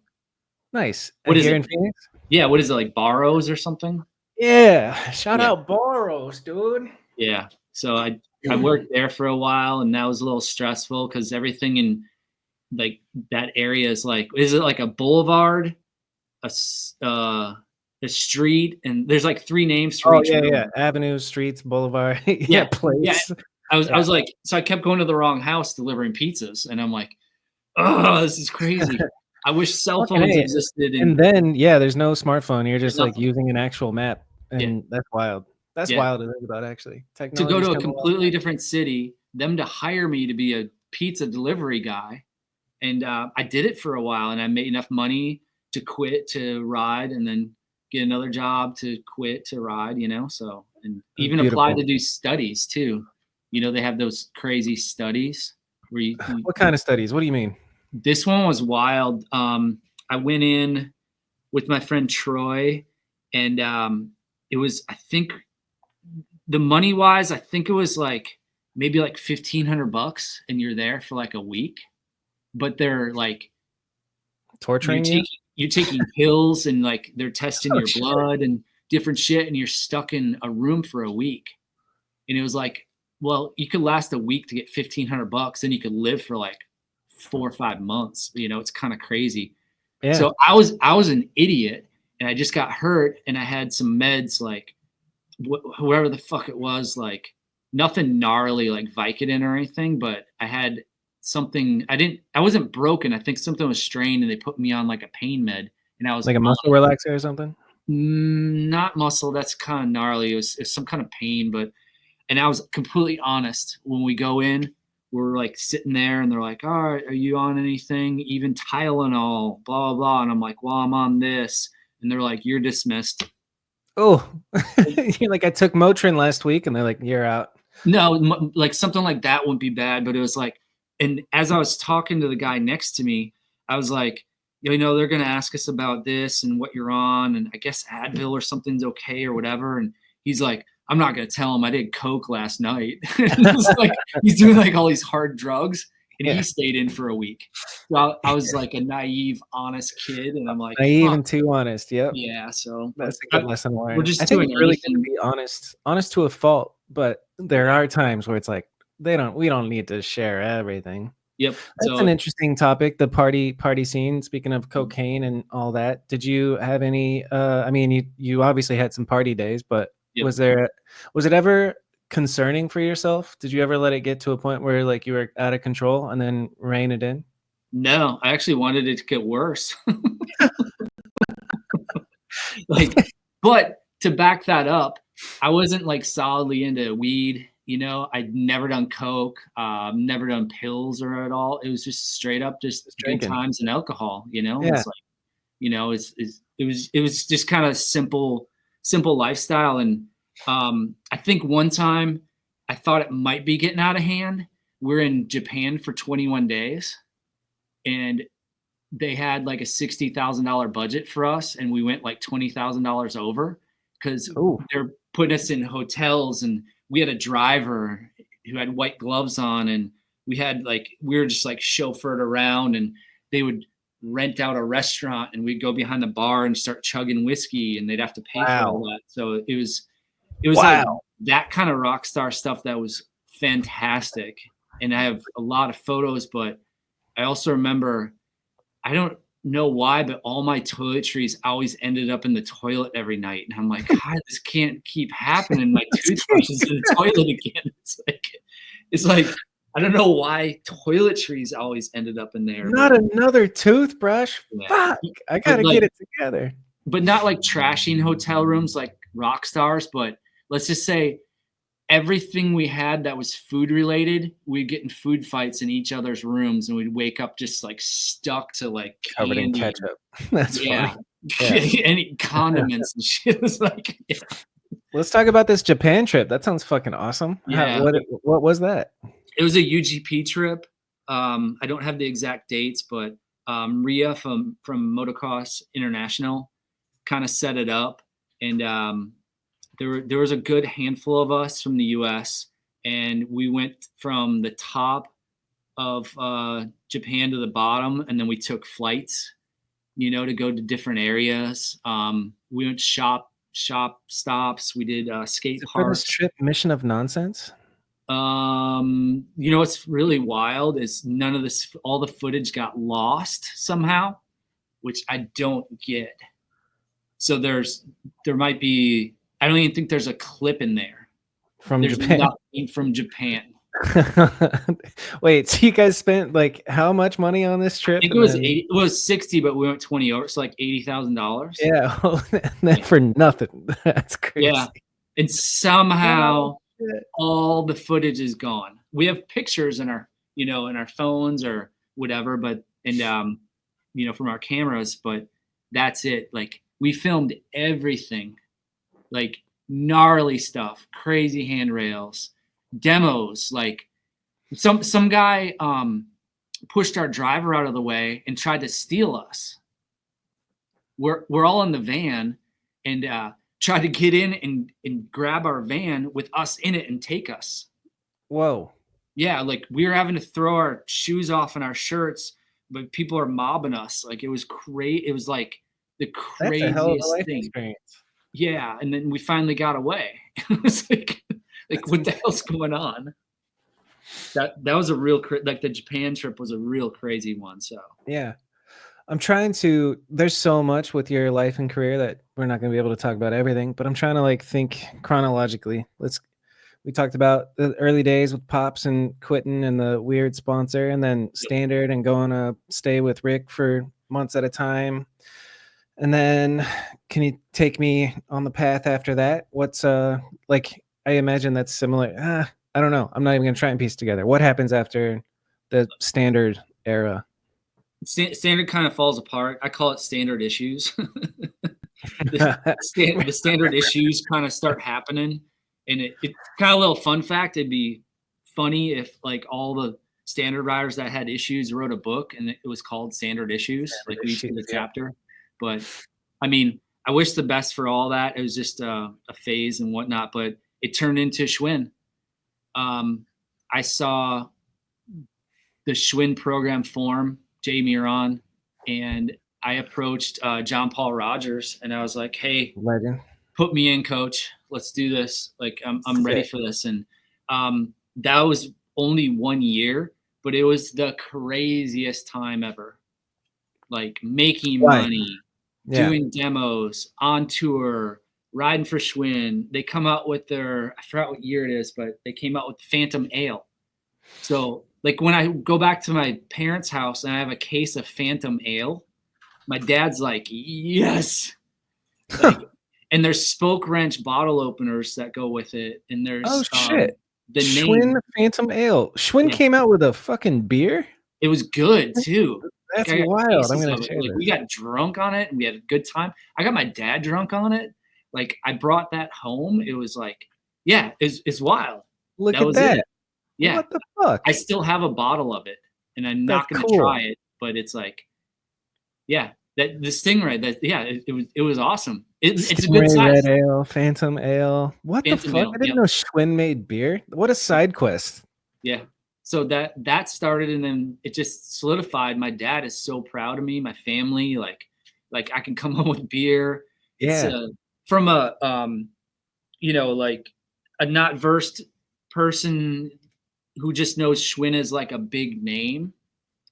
He thought it was the biggest, best company in the world. Yeah. And it's like that thing was like that was crazy. I got a little greedy towards the end. Like I thought my worth was way more, and then just started butting heads a little bit.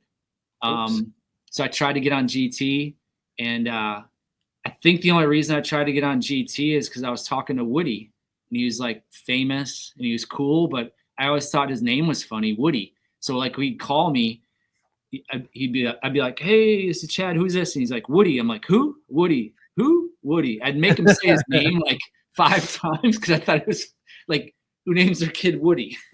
Woody Itzen? Yeah, Woody Itzen.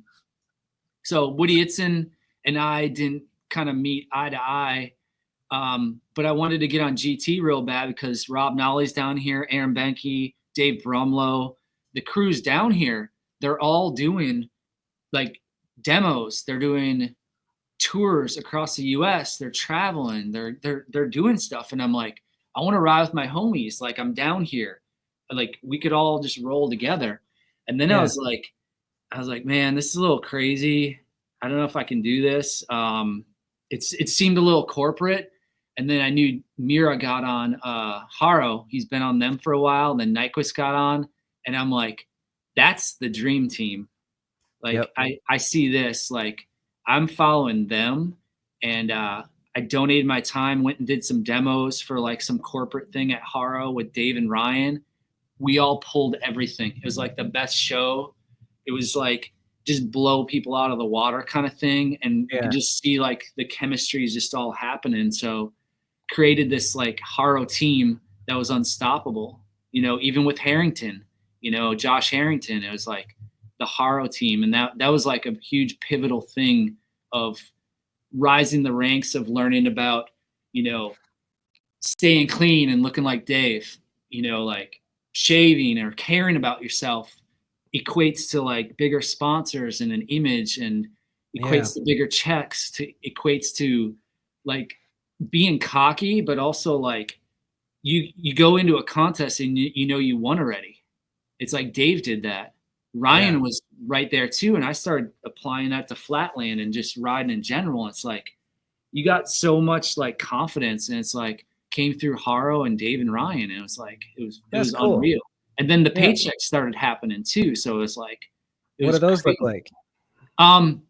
They were bigger than Schwinn, maybe 500 on the start, but then tell you what, when you win Nora Cup and you walk off the stage holding Nora Cup and Tony D, our team manager, walks up and says, first thing to me, he goes, I suppose you want more money. I go, Tony, tonight I party. Monday we talk money. And it's like, so I didn't even call him Monday. I was like, screw this. I'm enjoying this. I had my friend Kip Williamson. I'm like, I'm hiring you. I'll give you 20%, whatever you can get. And it was like, it went from like $500 to it was like close to like $3,000 a month. Fuck yeah, dude. That's and it was like, okay. And then Kip being the guy he is, he's like, I don't want anything. I'm like, you shitting me? Like you should take 20%, bro. yeah. Come on. And it's like I tried to help him out as much as possible with everything I could do. Like I'm in debt for him, you know. And then Red Bull kicked in, and next thing you know, that is like whatever 40 grand a year. Yeah. And then it's like I branched out from Adidas and went to Osiris, and that's another $500-600 a month. Then you get into like Cliff Bar, then you get the royalties from sticker royalties. Yeah, so sticker placement. What's that called? Yeah. Photo contingency. Photo contingency, yeah. Then you got like Go to 11, which pays a couple $100 a month, which was just a site that you just brag about yourself with. Go to 11.com. Go to 11 BMX. Go to 11.com. Yeah. Is this still a thing? Yeah, I don't know. I don't know. Go to 11.com. Go to 11.com. Yeah, go211.com. Yeah. So I got that, and then next thing you know, it turns into Cliff Bar, Power Bar, and then it turns into me starting a skate park. That's so wild. So this is like late 90s, 2000s. Yeah. I know you started the skate park in 2001. 2001 start Mission Skate Park. So would you say that was your best financial year? I can't even imagine, dude. Like Nora Cup, Haro, all the list. Is that all at once? But I'm on all of them. But I'm on Primo too. And I have the #1 best-selling grip in BMX. Hot diggity damn, Chad Degroot. Yeah. So I'm making you had yourself a mighty good year. Can I guess? I'm getting a quarter a pair. Like for each grip sold, the royalty checks were coming in pretty high. So I would guess that you did you had a $250,000 year. No, I've never been that high. 200? No, but it was. Let's just say it was good because all that stuff just started aligning. But then you got contest winnings. I'm starting to win stuff. I'm winning Nora Cup. I'm doing this. Let's just put it this way. I was doing a demo for Gravity Games, and I got an offer to do another demo in a different city the next night to fly back to do demos at Gravity Games. I got paid $6,000 just to show up. Fuck yeah. That's incredible, dude. And guess what it was for? Women's soccer game. And guess how much I rode? I didn't because there was lightning. 0. So I just sat in the booth and like told them how cool BMX was, and then they handed me a check for $6,000. Flew back to Gravity Games to get paid $300 to do another demo. So I was going bouncing demos. This has got to be like around the time where NBC has you on. Like real stuffy fucking watching that was frustrating. They just kind of it was almost just demeaning. Just all right, do your shit. And you do your shit. We're not impressed. You're gonna juggle. Was that planned? That morning show. Yeah. So I'm on Schwinn, and they got a hold of it because there was it was in New York City. There was one of the contests, ESPN contests, and the newscaster was a dick. Yeah, he was the worst. I fucking hated him. Dick right away, and he's like, "Hey, can you juggle?" I'm like, "Sure." I got to the point where I was just like, "Everything you say, yes to. Just turn on the cameras. Let's go live." Yeah. So he's like, "Can you juggle?" And I didn't realize he was saying, "Can you juggle while you're on your bike?" And so he's like, he's such a dick. So I just took all the tomatoes and just threw them up in the air and did a cartwheel. And that was on live TV. Yeah, you handled it very well. I was psyched. That was good. That's fucking A, dude. That's how you roll, though. Like if you're getting pushed around, you kind of push back, but there's nothing they can do on live TV. Yeah, exactly. I could see it in his face. Fuck that guy. Anyway, so let's go back to things are hot. Things are popping. Cliff Bar, Power Bar, all that. So what's the stupid purchase that you make? I feel like everybody who gets hot makes one bad purchase. Did you buy a silly car? Hell no. I've never done any of that. There wasn't a silly purchase. It was if you call it silly, I bought a house. That's not silly. That's awesome. No. Good for you. I saved it. I put it down. I bought it on my own from BMX. I bought a house. So tell me about the house. That's fucking awesome. What was your down payment? It was a foreclosed house. It was okay. Smart. 139,000. I know it needed a lot of work, but let's just say all the parties we had in there every night probably brought the value down for a lot of months until my roommates moved out. But no, it's in a great area of town outside Orlando. I got a pool. It's 11 feet deep. I drained it 16 times in about 20 years to ride. So there's a lot of footage and videos riding that, parties in that. Like people come over for the pool party in swimsuits, but it's an empty pool party. Sick. So, yeah. That's amazing. Some nights the bottom of it will be filled with a decent amount of puke, but that's that's how you know it's a good night. Yeah. But the house is rad. It's good size, and I've been in there for 24 years. So wow. So still in it right now. Yeah. Cool. Gone up in value. I've every year, every month, doing something to improve it, to do something. It's awesome. So yeah, I don't plan on moving ever. I'm kind of disappointed you never did a silly thing or bought. Okay, you want to hear it? Yeah. I bought a couple condos. That's also not stupid, dude. That's fucking awesome. Yeah, I bought a couple of those. The stupid thing was let my friends live in them, and then they trashed them, and then to kick out like a good friend is like crushing, because I think I've talked to that one maybe twice since then. Yeah, and it's like, well, you're the one that trashed it, and because it was like a condo, it's wall to wall. He trashed the water heater, so it leaked into the neighbor's unit, and he had like black mold in there. So the guy wanted to sue me, but you can't because it's at the wall. You're on your own. So I fixed it up, flipped it, walked away with I think 86,000 profit, and then I was like, Dave Framis is like, you got to get a jet ski. Go fucking buy a jet ski, and I'm like.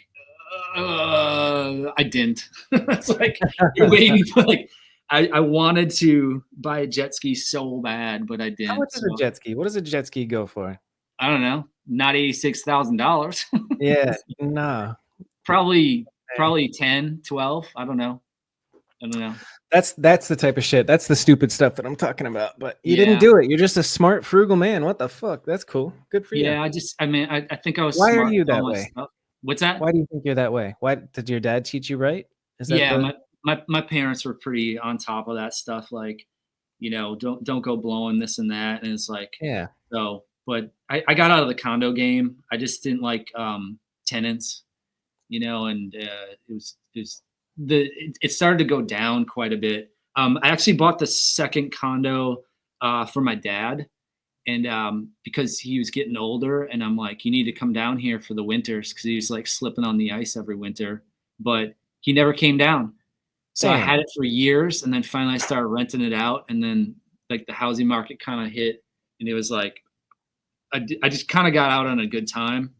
Yeah. And then the third one was, it wasn't that good. It's just like a sour taste, and I think I lost a little bit of money though. So it was like I wanted to do that because like friends like Terry Adams, he's got real estate.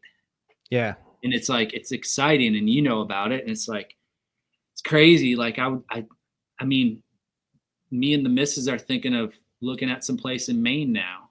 Like it's awesome up there. It's cool. It's just a full disconnect of stuff. So it's like, but you should, dude. Fuck yeah. Why not? I'm working so hard right now. I just, I probably need to, but it's like, it's also tough, I think I like those commitments anymore.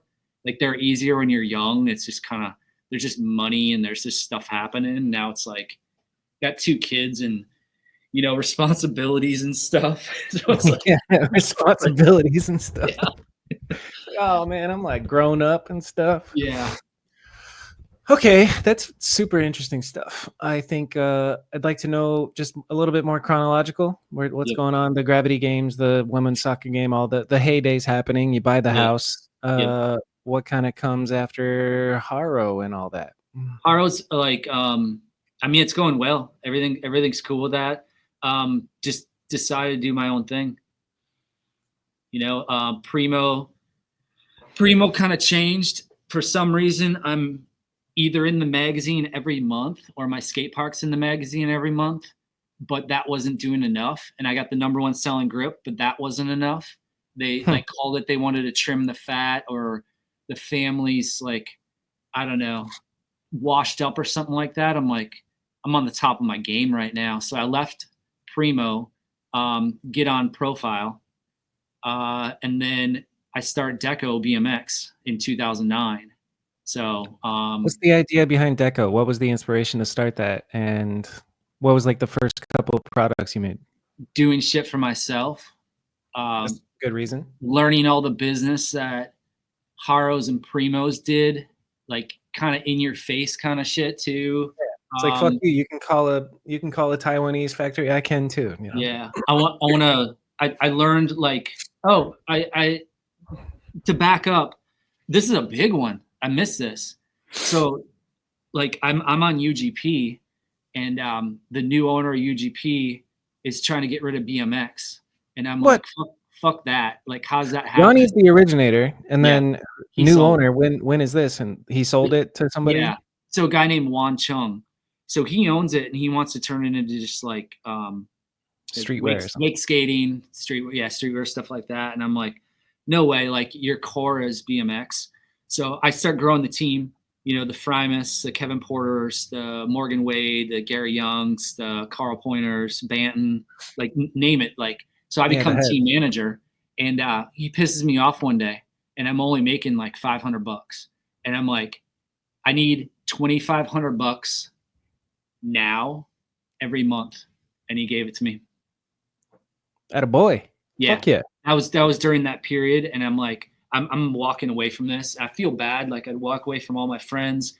They're all getting small checks and stuff, but I'm an asset. I need to get this going. So UGP was a huge one. What's that? Yeah, that's a learning experience right there. Just like asking for what you want. Yeah. No, it's knowing your worth too. So exactly. It's like, yeah. And how much work I was doing with photography, with videos, with everything, running the team, going all the do tours, booking hotels, doing tours and everything. It was huge. And that's all right around the time getting on Profile, starting Deco BMX. Because I started Deco, it was distributed through Underground Products. So it was like underground distribution, which was BSD. Huh. Yeah. Grant Smith and Deco and UGP, like all together. It was kind of crazy. Yeah. What was your first meeting with Grant? I met him it was either Germany or England, and he was the drunkest motherfucker I've ever seen in my life. And he was like picking fights with people twice his size, and every color, every size, even women. And I'm like, this dude's loose. Like, it was awesome. But the best one is we're at Interbike one year, and he gets pretty hammered, and he walks up to our boss, Wan Chung, and he taps on his chest, and he goes, C-U-N-T.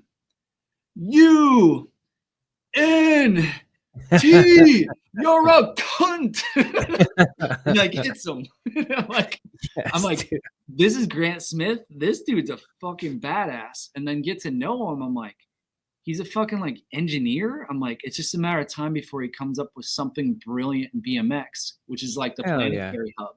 You know, it's like he came up with that, and it's like, so I think what's since then, about the planetary hub, real quick. I don't know about the planetary hub. Yeah, a planetary like free coaster hub. Yeah. So he invented the planetary means that it could switch between. Well, what happens is when the wheel rolls backwards, the cranks don't move. It's disengaged like a free coaster. But when it's going forward, it clicks, and it's like a cassette. Got it. That's pretty engineering. That's pretty smart shit. I couldn't do that. Yeah, which is good, but I don't know that people talk about it much anymore, and I don't know the results of it, and I've never ran one because I've never ran one either. And I'm we started producing like the Profile Z coaster, so that's awesome. So, but it was just a matter of time. But Grant was a trip.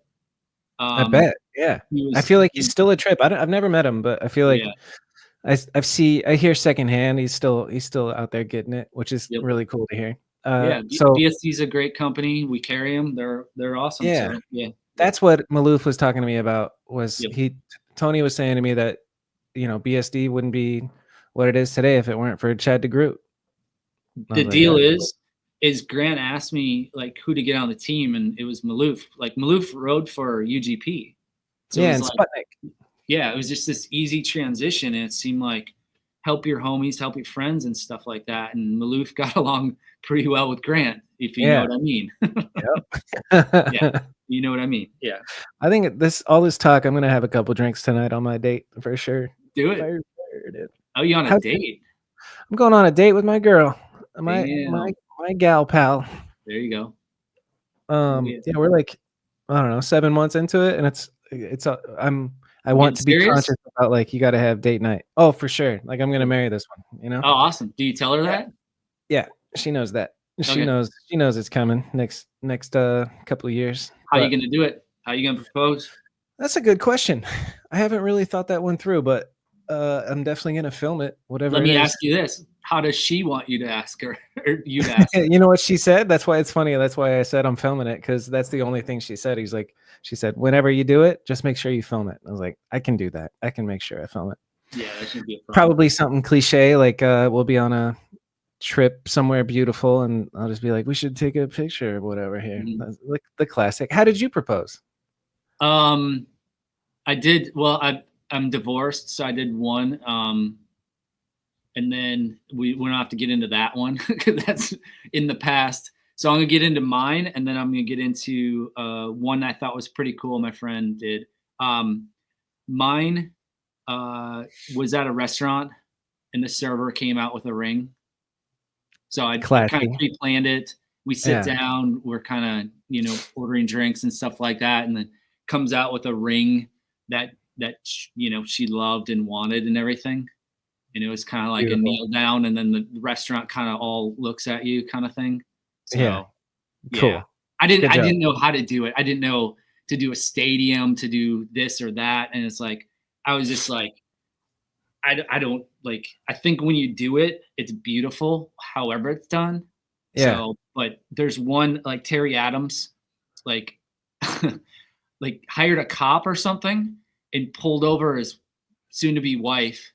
And he's like running her card or about to give her a ticket, and then Terry pops out with a ring or something like that. I thought that was a pretty interesting, good one, like goes from like her thinking she might go to jail or get a ticket to like the happiest woman in the world because she's is interesting.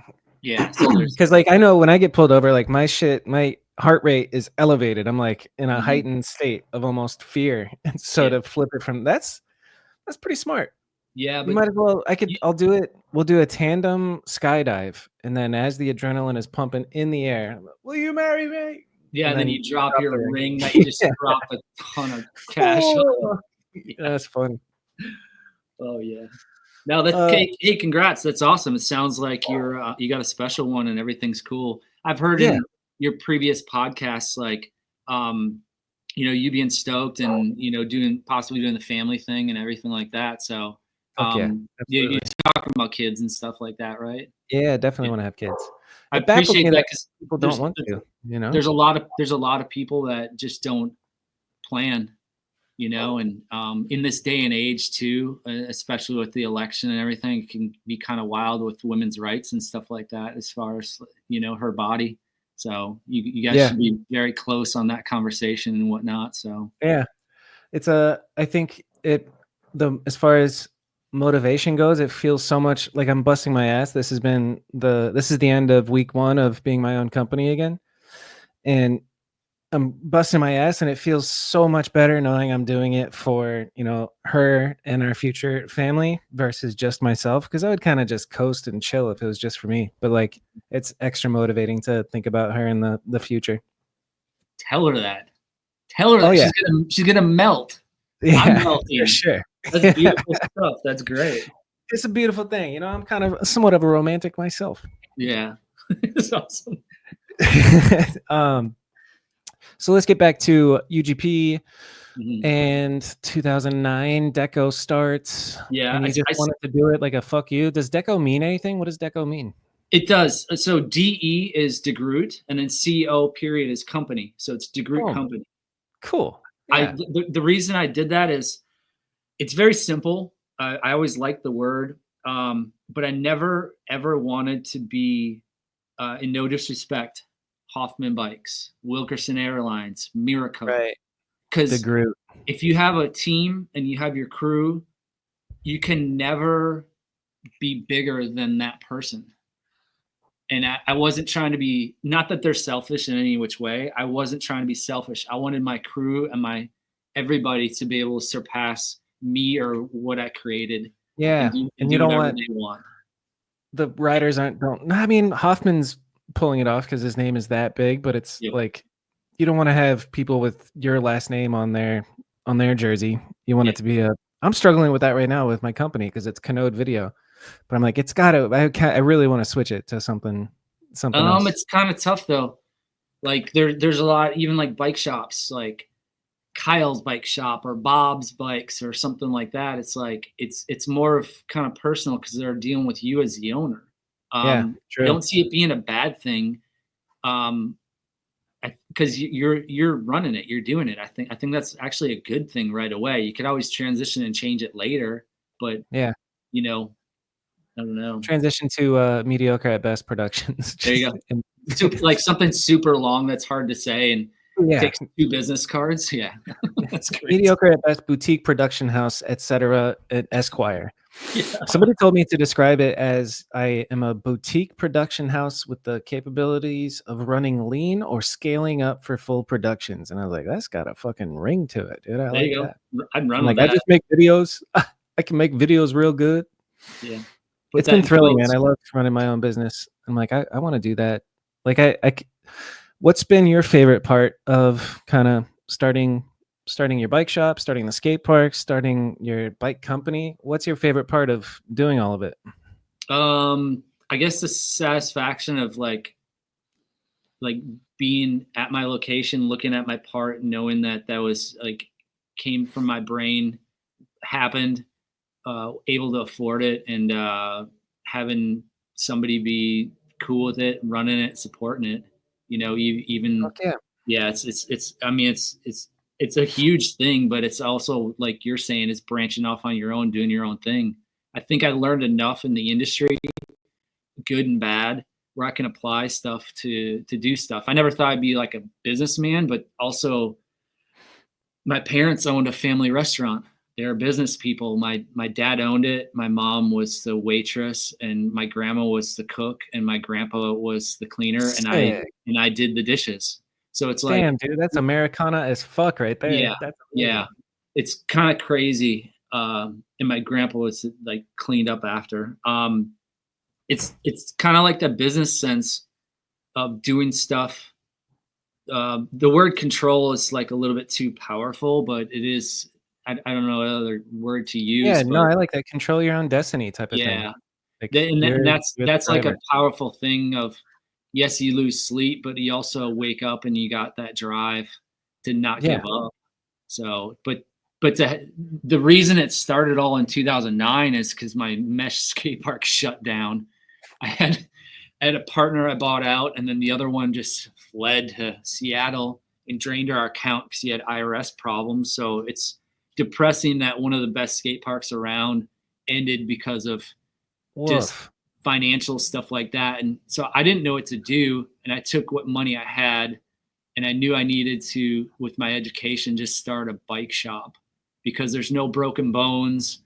It's a lot easier. And I can take the inventory from what's left over at my mesh skate park and just open a door.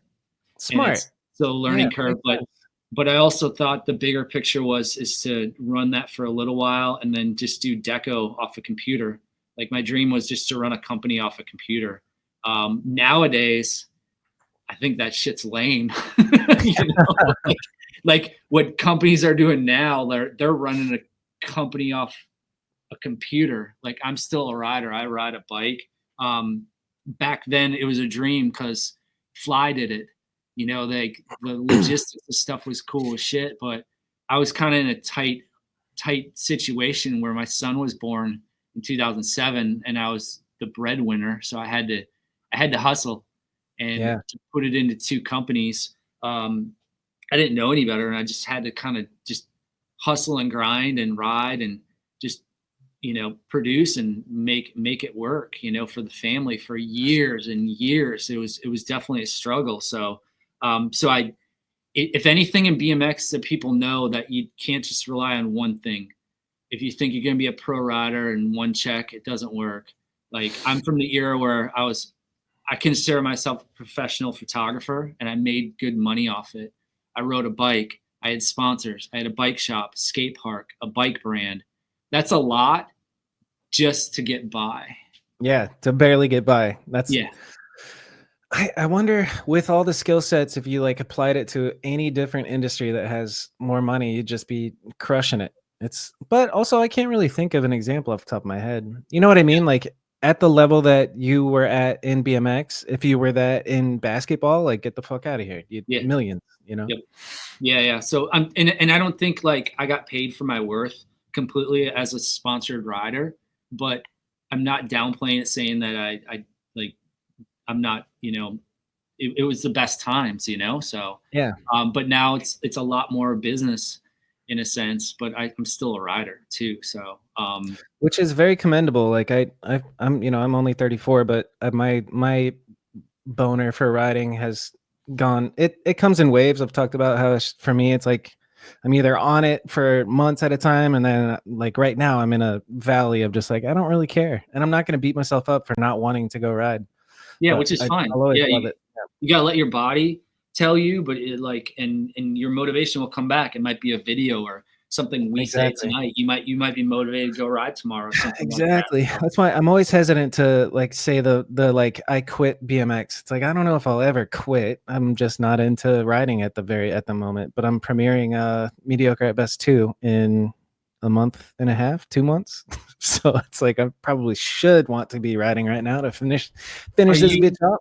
Do you still need clips for it? Is that what you're saying? Or I personally could use more clips. I can put it out with what I have right now, but your clips. Do you? Yeah, me personally, my part, I am 6 out of 10 happy with it. So there's definitely stuff that could be done, especially considering it's probably the last video part.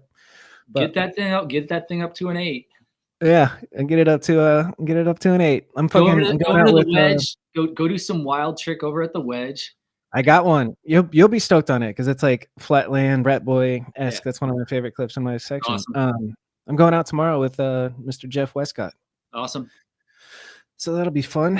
And then actually Tony, that's why he called me earlier. Maloof and I are thinking about doing a double feature. So like Premiere Mediocre at Best 2 and his video 1235 that is like 9 years late. He said he was putting it out literally 9 years ago. It's crazy, but hopefully we get that done. Timeline wise, let's speed run from 2009 to now. I mean, that is 15 years of shit, but what happened? What happened is so I start my shop, Mr. B's. I'm into my 4th year, and I had a big ass party, like a huge party, and I only had one person ask me, why am I having a party on the 4 year? And I didn't tell anyone until the next day because I didn't think I'd make it to the 5th. It was super sad. Deco's doing okay. It's not paying all the bills. Mr. B's is like, this is rough. And then next thing you know, hold on, elaborate on that. When this is rough, what does that mean? Does that mean you're like in the red? Does that mean you're breaking even? Like what is losing money. Losing money. Yeah, because I have a staff, and I have, bills at home, still a little teeter-totter of home life because I'm making all the money. And it's it's really tough, So I think that built into a decent portion of the divorce and different stuff lying with that. And money always has a factor in that in home life. Yeah. 100%. So which is crazy. And then next thing you know, you fast forward and we're having a 10-year anniversary. It's a full-on blowout, and it's awesome.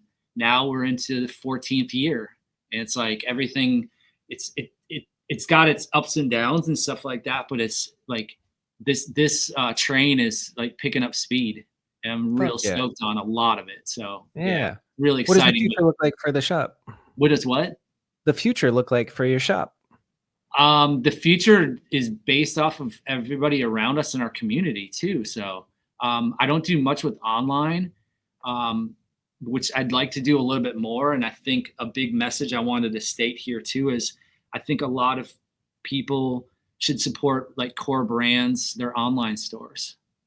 Because they provide for communities and their riders, and they do a lot of stuff, which is awesome.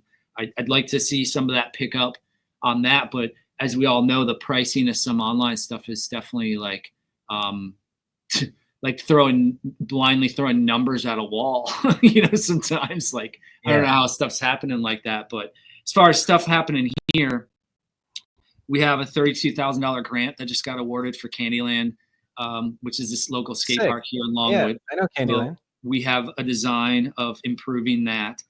Cool. There's a high possibility, November of next year, there's a $100,000 grant that should happen. So that should improve a lot more because there's plenty of room to expand.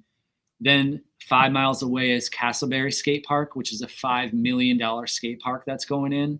So the people are coming to Swamp Fest. It should be done. I don't know Swamp Fest date. So I think it's early April maybe, but the park's supposed to open in April. I'm hoping it's early April. So you got one of these ginormous parks with it's two sides of the road and there's a bridge connecting it. It's got a little bit of everything I rode the pump track already. It's pretty awesome. And then another community close by called Apopka has a full skate park and pump track coming out in February of next year. Apopka. I remember Apopka. Yeah. So there's a lot of stuff brewing, which helps the community, helps the bike shops, helps the sport grow. And it's just everybody wins. There's a lot of stuff going on. A lot. That's great. So it's a lot of positive, good stuff for everybody and everything. Like there's like old heads coming back into this. There's old with kids.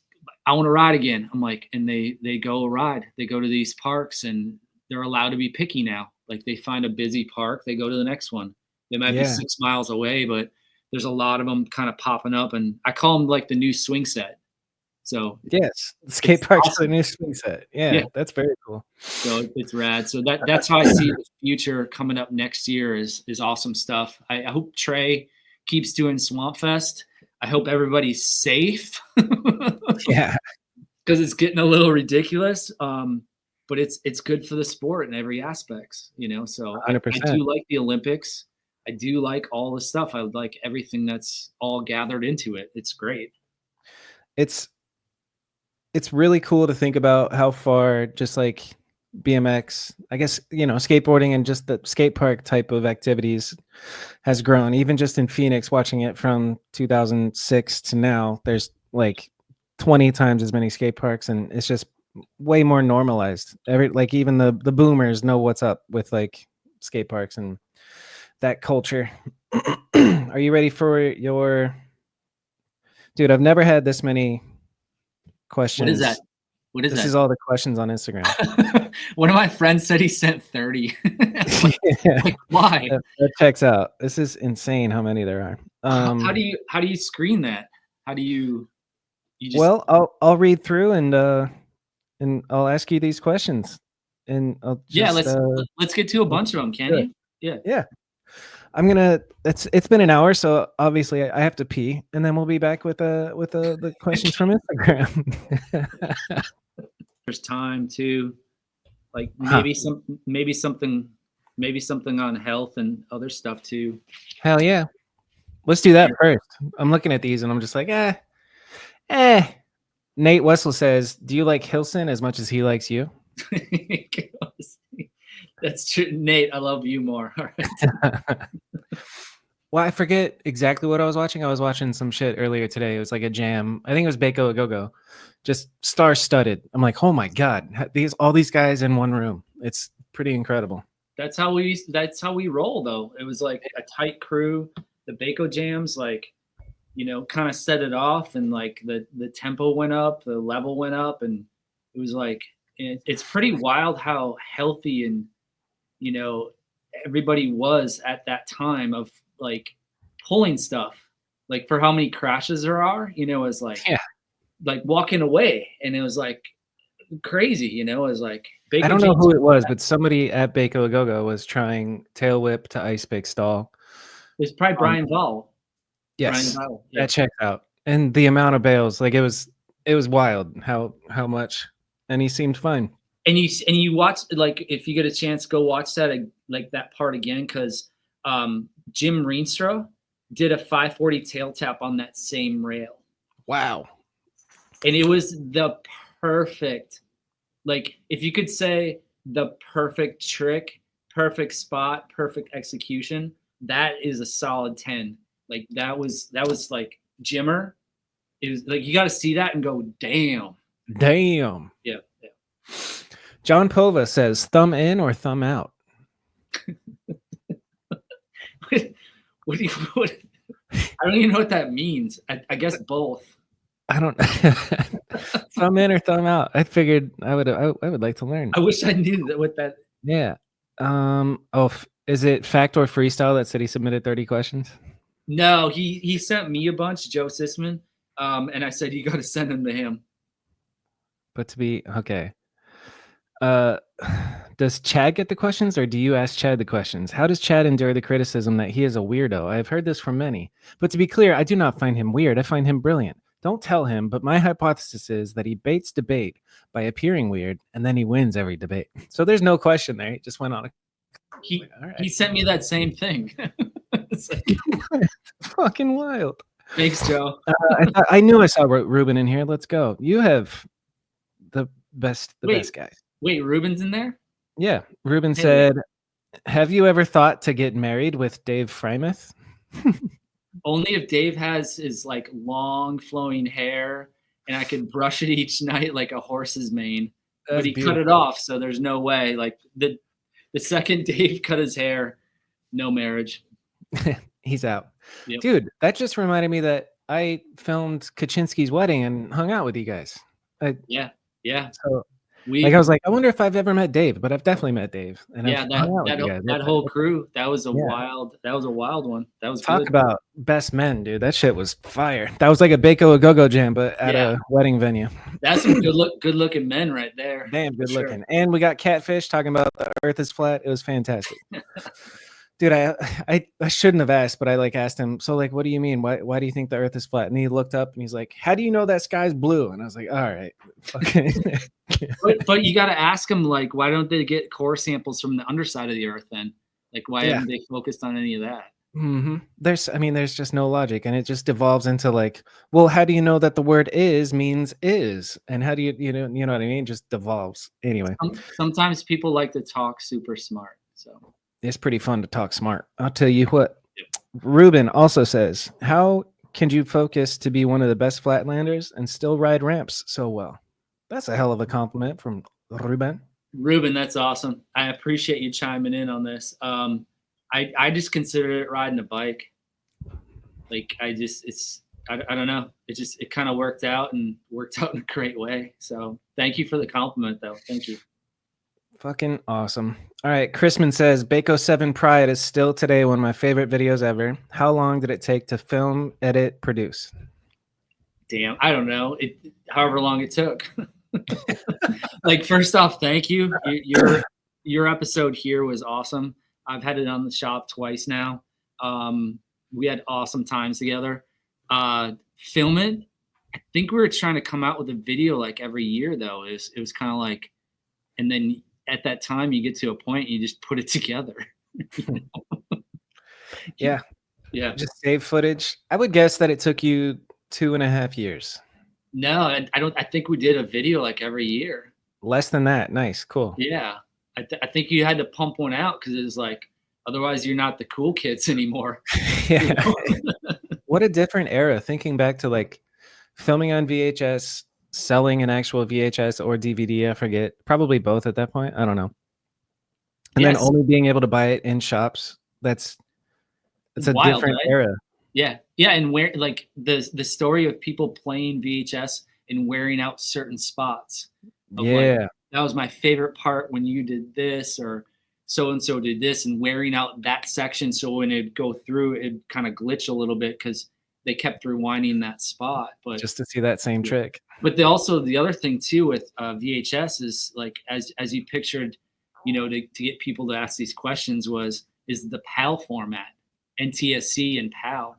And it was like, that was beyond me. I'm like, so if we send this to Europe, it has to be PAL.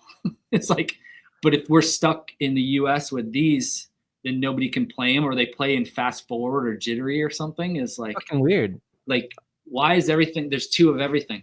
I still don't understand that. I've been in videography for 20 years and I don't know.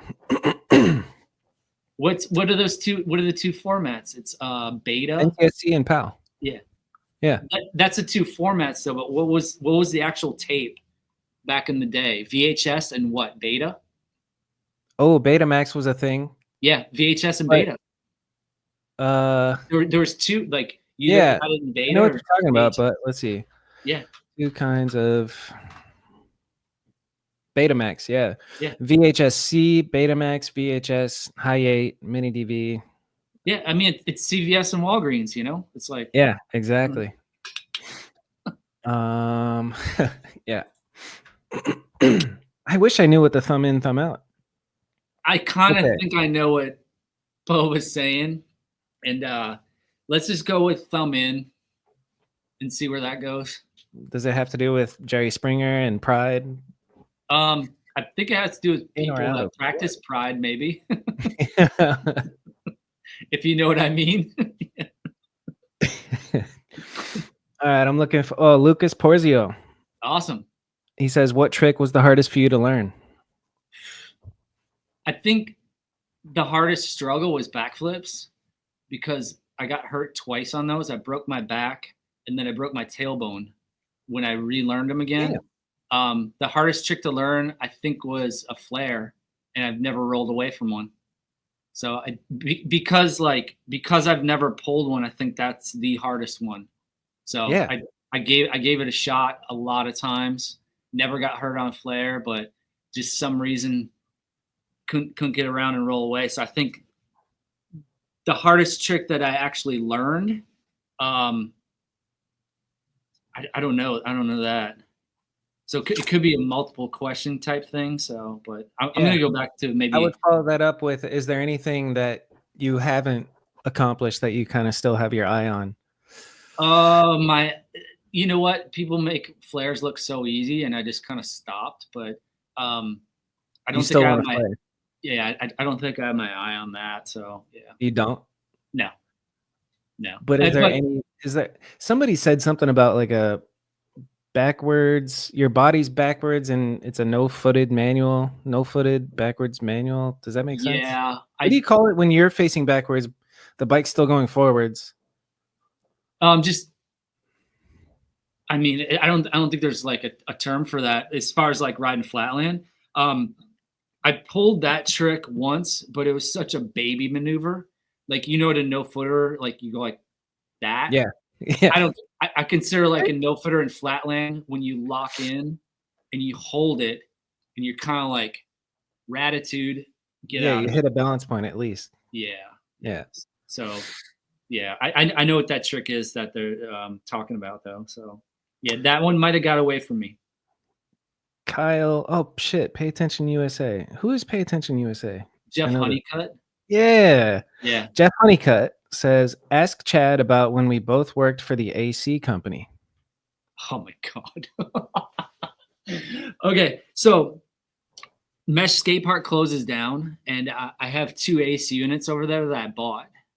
So Jeff comes into my shop, Mr. B's, one day, and he has a truck. And I'm like, hey, you got 5 minutes? It's just a matter of lifting a couple things. It's a couple blocks away. So we drive over to my old skate park, and I clipped all the AC units out, the power and the Freon and everything. And he goes, what the fuck are we doing? I'm like, these are my AC units. And we took them back. Nice. He's like, I didn't know I was going to commit a crime. And I'm like, it's a quick one. We're out. Yeah. I picture him saying that too. That's amazing. Yeah, shout out Jeff Honeycutt. That's great. Kyle Painter says, well, that's a longer one. We'll do. Kyle Painter says, what's the wildest thing you witnessed at Castleberry Trails? I think it was definitely Matt Copeland's band, Light Yourself on Fire. They played inside the house, but before they played, Colt Fake was trying to soak his backpack in gas and then ride through the trails with it on fire. And I was like, if you know Castleberry, they're like spines. So you go up kind of peak, like a lot of it. I'm like, so the fire's going to catch up to you and burn you. And I'm like, I'm not trying to talk you out of this by any means, but let's think about this for a second. He's like, well, what if I like soak it and then run into when the band's playing? I'm like, game on. So there you go. They're playing Light Yourself on Fire. The band, look them up, is playing. He goes in there with his backpack on fire, and it takes the oxygen out of the whole house. And the band stopped. And that's the first time Matt Copeland said he's ever had anyone stop their performance and do what the is called. Yeah, that's great. They light yourself on fire. Yeah. And then somebody lights themselves on fire. Yeah. And of course it's Colt. Of course it's Colt Fake. Yeah.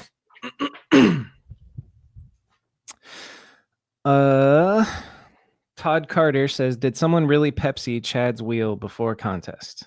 Yeah. I was what does that mean? I'll get into it. So is that the X Games? I qualified first. I'm on fire.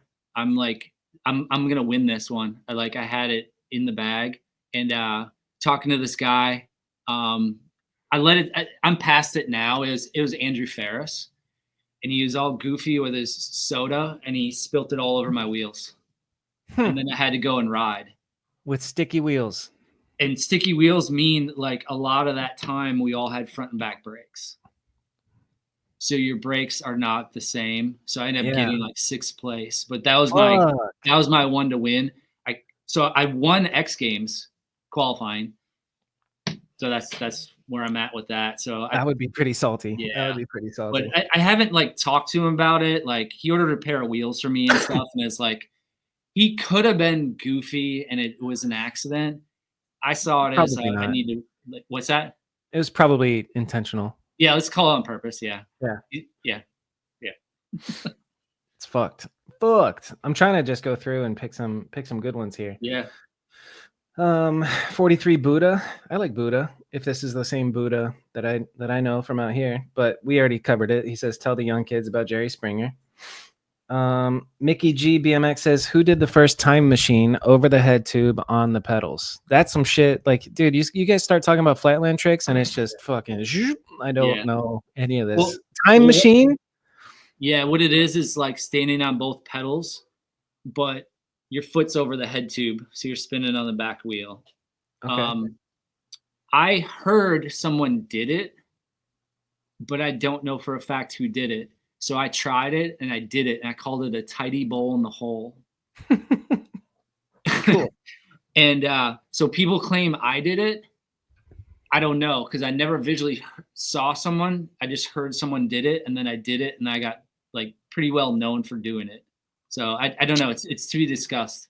It's one of those things. Like I heard there's some drama behind the Tony Hawk 900. Like there was somebody else that basically did it or was about to do it, and then Tony stole the thunder or something like that.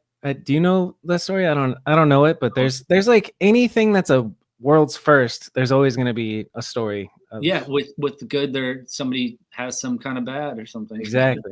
Somebody out there is like, I could have been Tony Hawk. Yep. No, they're not.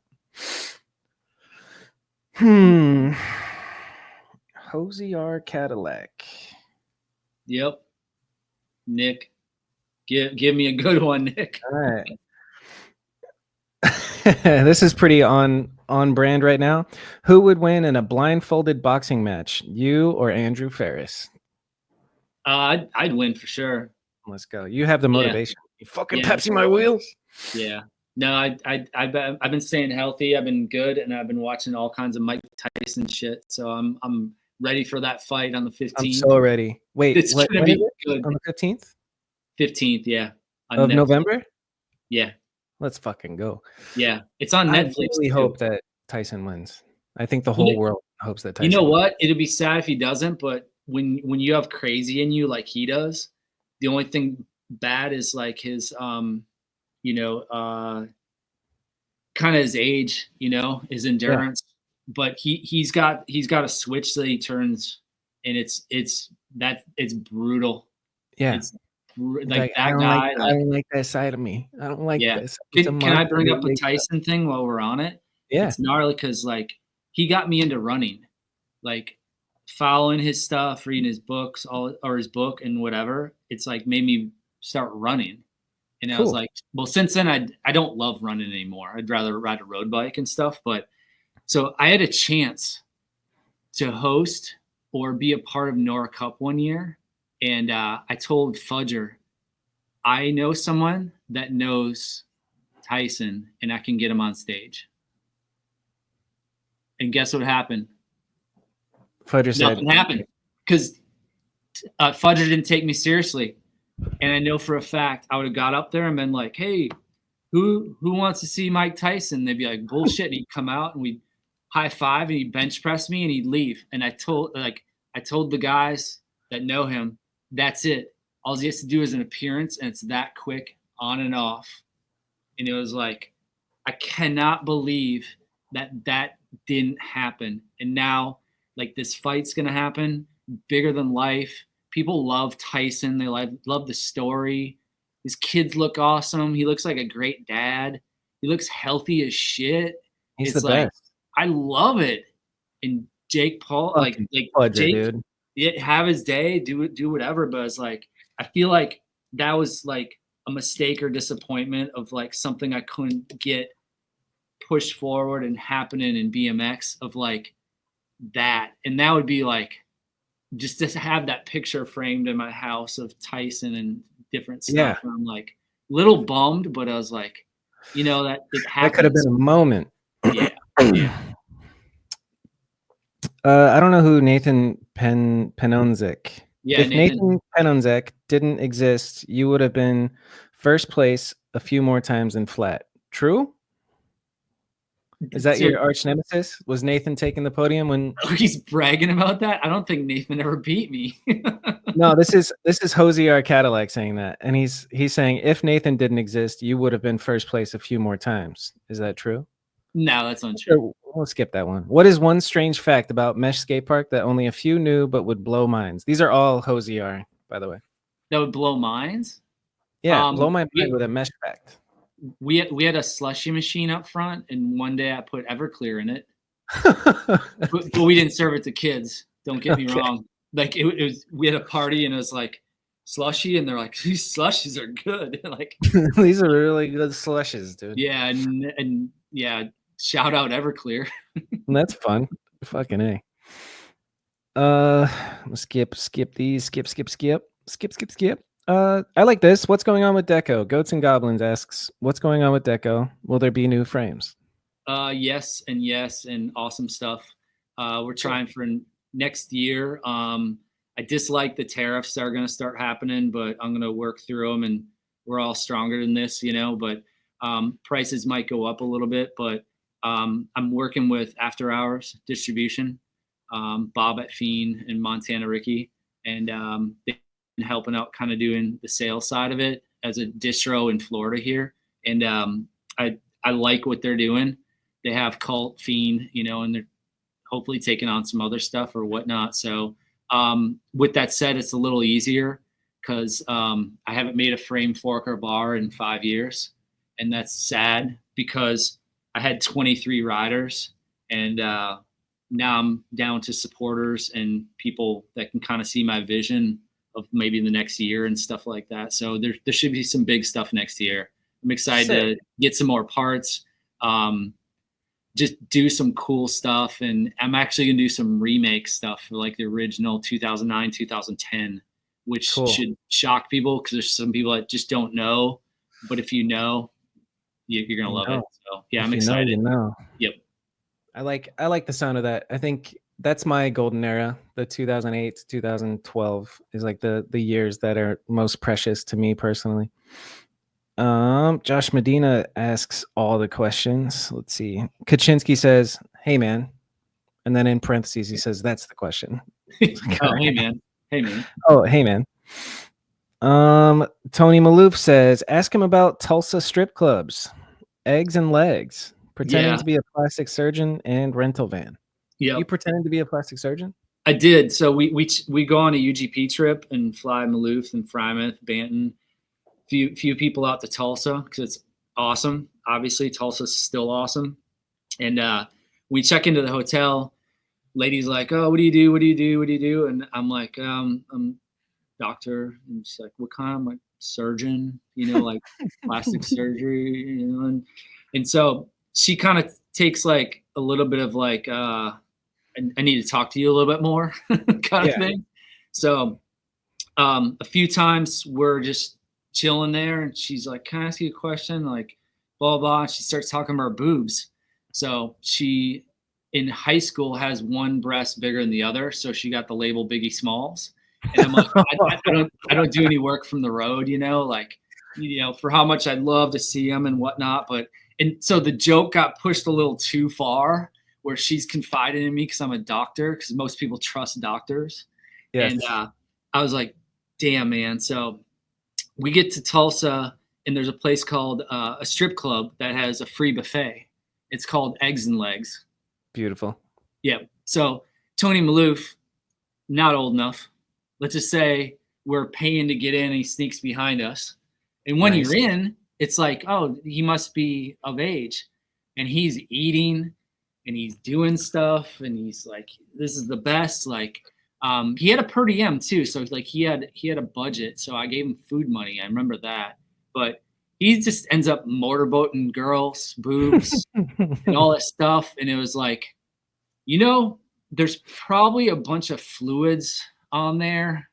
So by transitive property, you're kind of like, you got to teach him a little bit about hygiene. Yeah, just so let's just say he got a good meal, some motorboats, an experience, and he wasn't old enough to get in. There's a lot more to that too, but yeah, let's get to some other questions. Yeah.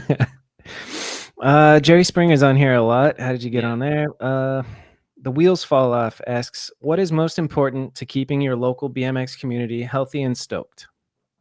I think recently it's been a crew of people, and namely a guy named Pembo, call him Pembo Slice.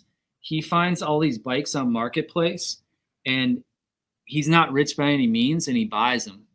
And he brings them to me, and I fix them up, and we give them to kids. He finds bike parts. He'll find a Marketplace bike. He'll get it, take the good stuff off, sell it, give me the other parts. A lot of times takes the money to buy other stuff. And it's like the community around here and our donation kind of, if you could say, like, program has been super awesome through the shop of screening these kids and getting them better bikes, and giving them a better chance at riding and stuff. So that whole thing around here has been absolutely cool, but it's also addictive. I got a box of parts for future builds or this or that. And it's like, as a business owner, I'm not trying to give away my shop, but creatively, if we can take stuff and make stuff and then screen these kids that really do need it, or these families. Exactly. Yeah. Like, you can think of it as marketing if you have to look at it through the lens of business. Like, doing giveaways and all that is good for business. That's great. Whenever we do our jams, we give away bikes, and it's actually escalated into my friend Loopy and a few other people have given away extra bikes that they've had at our jams. They want to do what we're doing.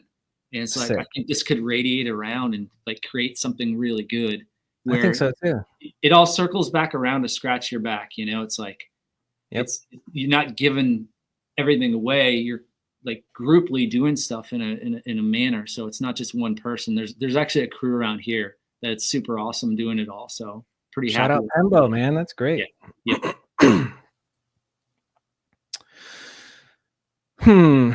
Let's Roast Cycle says, why, Chad? Why? That's it? Does that ring any bells to you? No, not at all. Shout out to them. Shout out Let's Roast. It could be a lot of different stuff, but that could go in any which direction. So I'm not gonna even tap into any of that. Okay, let's see. Favorite Dat Kid Cookie Fresh says, favorite props issue that you're not in. I like them all. I think that whole series and everything, that era, even make fun of the music, props rock or whatever. They're all awesome. even leaving it into Road Fools and Mega Tour as well. Golden era. Yep. I think this is, I mean, I'm skipping some, but we covered the good ones. Mm-hmm. When are you going to open an indoor flatland spot in Madison? Andy Pandemic says. Yeah, he needs to. I don't even live there, but I do want to drive my lowrider car next to your lowrider car. So, sick. Yeah, Madison's pretty brutal in the winter. I mean, that's why I got out and moved to Arizona and moved to Florida. But I think if you could get with a crew of people and rent a small space, it's possible. You know, 100%. Yeah. And who else benefits from like a flat ground thing? Because you can monetize it and like use it half the time for one purpose and rent it out to film productions and stuff like that. Okay, this is a good one. Good one to transition. Keegan Parks says, "What's your nutrition like nowadays, especially as an active BMX rider that also gyms?" Yep. Okay, so shout out Keegan. So I turned 50 in March. And my goal was at the first of the year to understand health and my diet better. So I know he's a certified nutritionist. He's only like 24.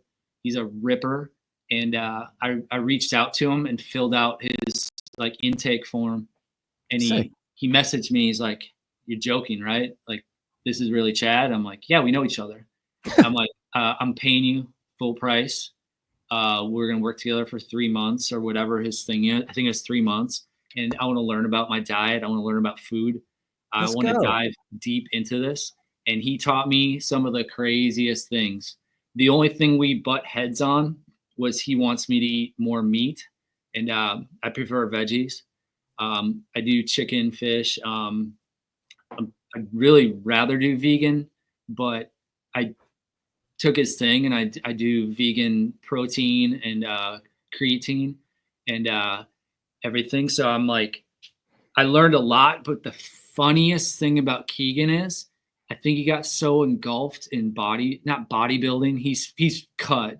He's not like, he's a gym guy. He's aesthetic.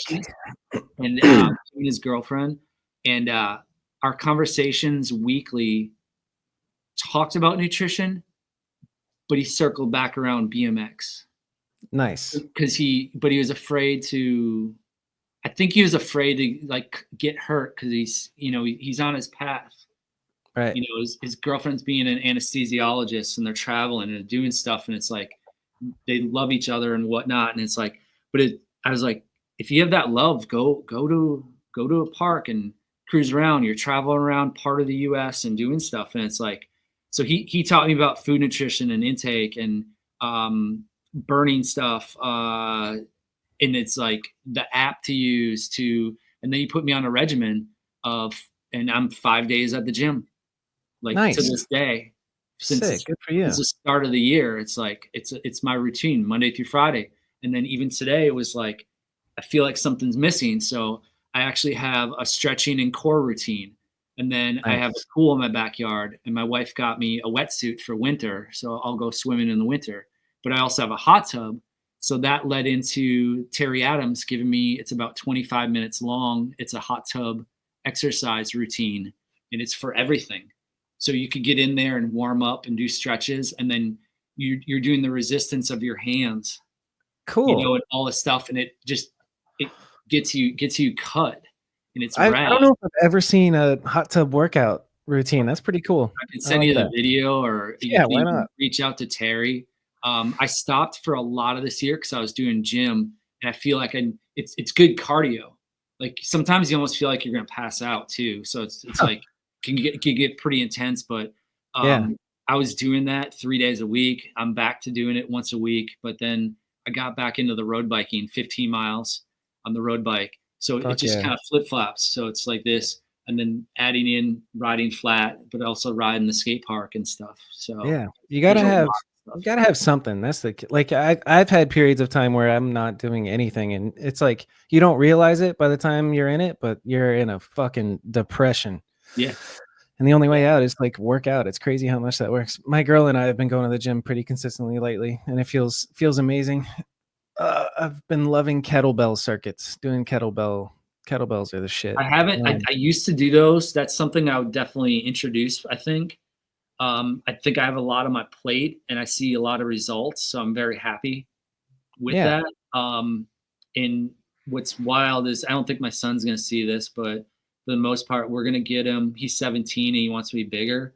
He's pretty cut now, but we're gonna hire Keegan for 3 months Help to him do put the on same some thing I size. did, Let's so he go, can yeah. understand and learn that he doesn't just need mac and cheese and pizza.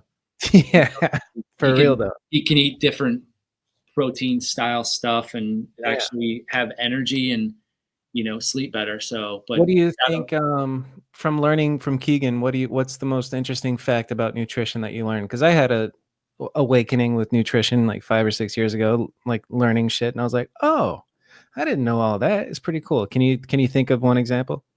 Yeah, that I'm supposed to take and have 2,900 calories a day. I can't do that. What did you think it was? I was doing like 700 to 1,000, and it's like it's like you're eating all day long. So Keegan, I'm sorry, I don't do 2,900 a day. I get creative with different stuff, but it's like it's crazy. What I did learn is if you lift weights, you're happier and your muscles show you that you're more fit. Like they physically will show you, look in the mirror. So weight training is great. Yep. But you have to know what your capability is, how to do it, and get your head in the game, understand it.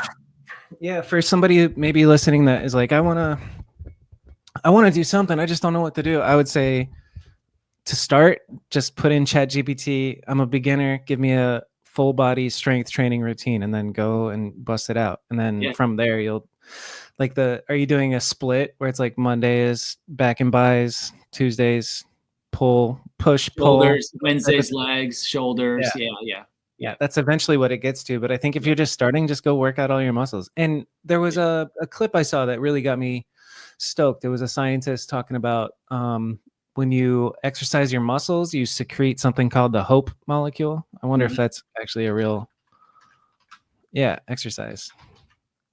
The hope molecule is myokines, also known as hope molecules, are powerful mental stress busters and strongly influence brain structure and function from contracting muscles. So literally doing this is the best antidepressant you could ask for. That's fact. I mean, a lot of stuff I've learned on that, and it's like psychologically we need stuff going on. We need our brain active. Like my son, we need to keep him active at 17 to get up, get through school, do stuff. Like he goes to the gym with me. He has started Krav Maga, like martial arts.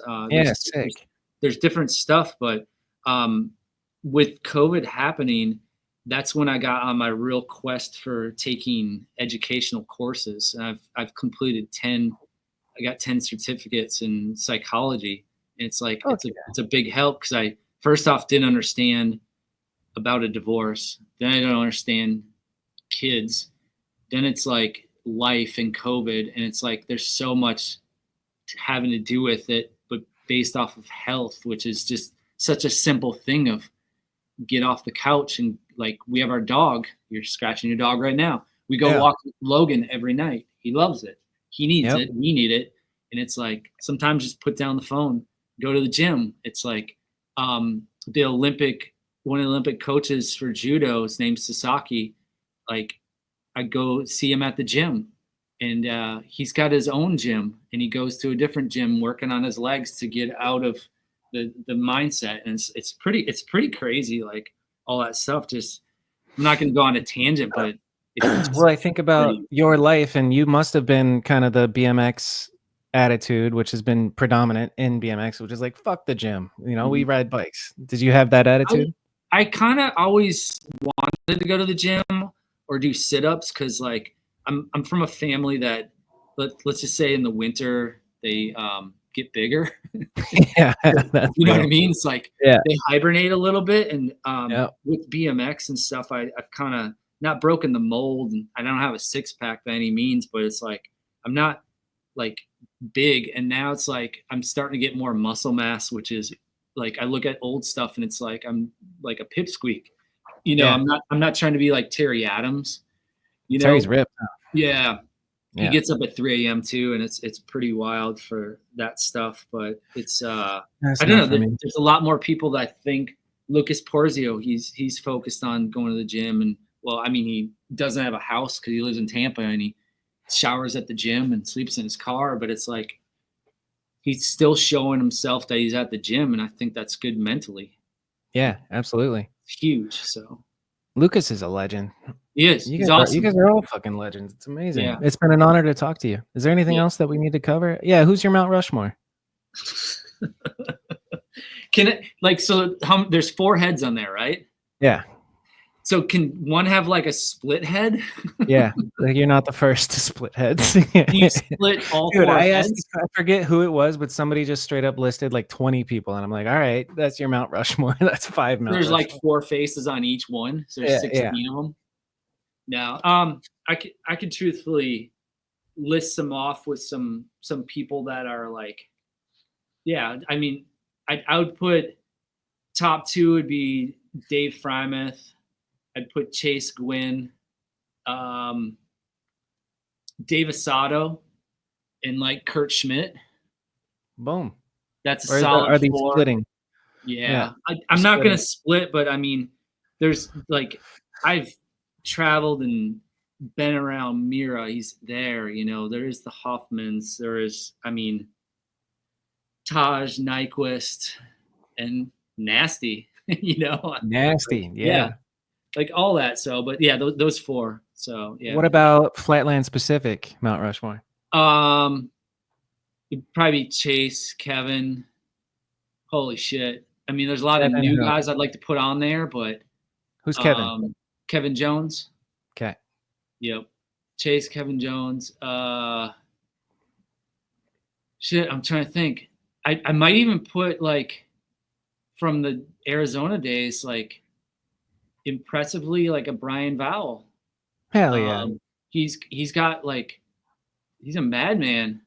Brian he's known for that 360 to hang 5 to 180, right? That was him. Yeah. Okay. Yeah. He's Arizona. I've talked to him on Instagram. I'm aware of Brian for sure. Yeah. The 4th would be that's a wild one. I don't know. Put yourself on it, dude. Do it. That's a dick move right there. That's my boy. That's Degroot, huh? You it's put me up there. I might as well put me on there on all 4 then. Yeah, there you go. Great dick move. Yeah. That's the spirit. I'll take you out in a second. Chill. Yeah, dude. This has been pretty fucking awesome. It flew by. It's been 3 hours. Holy shit. I see that. 2:48. Yeah. Yeah. Tell me this. The last thing. Is this the first time you did a double piss break, or you just do it on the hour every hour? I don't know. I feel like I've definitely had. I think there's been a triple. Live streams. I'll definitely live streams I've done where I'm drinking, and that's a recipe for PPs. Yeah. It's funny that it's something that I don't think about until you asked me before we were recording. You're like, "Are we gonna do piss breaks?" And I was like, "Yeah, probably. yeah, probably." Yeah. Now I legit get up and pee overnight 2 or 3 times. So I think I have prostate issues, but we'll get there. Yeah, I might have to have that checked out or like find a deeper. I'm at that age. Pattern. I could easily have like some shit going on. I don't even have a general kind of a lot. So yeah. I gotta get a doctor. I gotta go see a doctor. I need money now. You got health insurance. Get it taken care of. Yeah, gotta get it taken care of. That I will. Oh, cool. Hey, thank you. That's it. No, thank you. Yeah, shout out to everybody. All the questions. Stuff. Yeah, those were fun questions. That's I'd like to see some of those and who wrote some of those. But that's I appreciate that the following and like what's going on, and I hope people take away something cool with this conversation. And you guys can do stuff in your own community and just it's kind of cool being a better person. And if you can rub off on other people being better, that makes everything worthwhile. So. And if you're like a selfish person, you can think of it as a selfish thing. The nice things that you do for people can make you feel good. So do it, Yeah. All eyes and me's and myself and yeah. Yeah. Whatever it takes to be a better person. Yeah. Fuck yeah. I hope people go to the gym after they watch this. I think they should, or they should go on walks, or they should ride like distance or learn about their body. Yeah. You can't tell me that everybody's like, this is the best body ever. I'm so happy. Yeah. But almost nobody is like that. They want some kind of change, but that change comes within you. So, and health is a huge thing. Like I want to be here. I'm 50 and I'm still riding, doing stuff. And I feel like it's because I got my head in the game. So fuck yeah. You're going to live until 90 at least. I don't know if I want to do that. If the world's still around, I don't know if we'll make it 40 years. We'll see. It's not going to be around for 4 years. I mean, it'll be just fine. It'll be fine. Yeah. All right. Yeah. Cool. Bye, guys. Peace. Okay, motherfuckers. Thank you for listening. I hope you get out and ride a couple times this week. I am toast, if you can't tell by looking at my face. But wonderful day out in the streets with Joey Mata, Jeff Westcott, Robbie wasn't out, Clay, Danimal, and Zach Beerley. Mediocre 2's coming January. We're going to premiere it, and yeah, look forward to that. So now I'm just lingering. Thanks for listening. I appreciate you guys.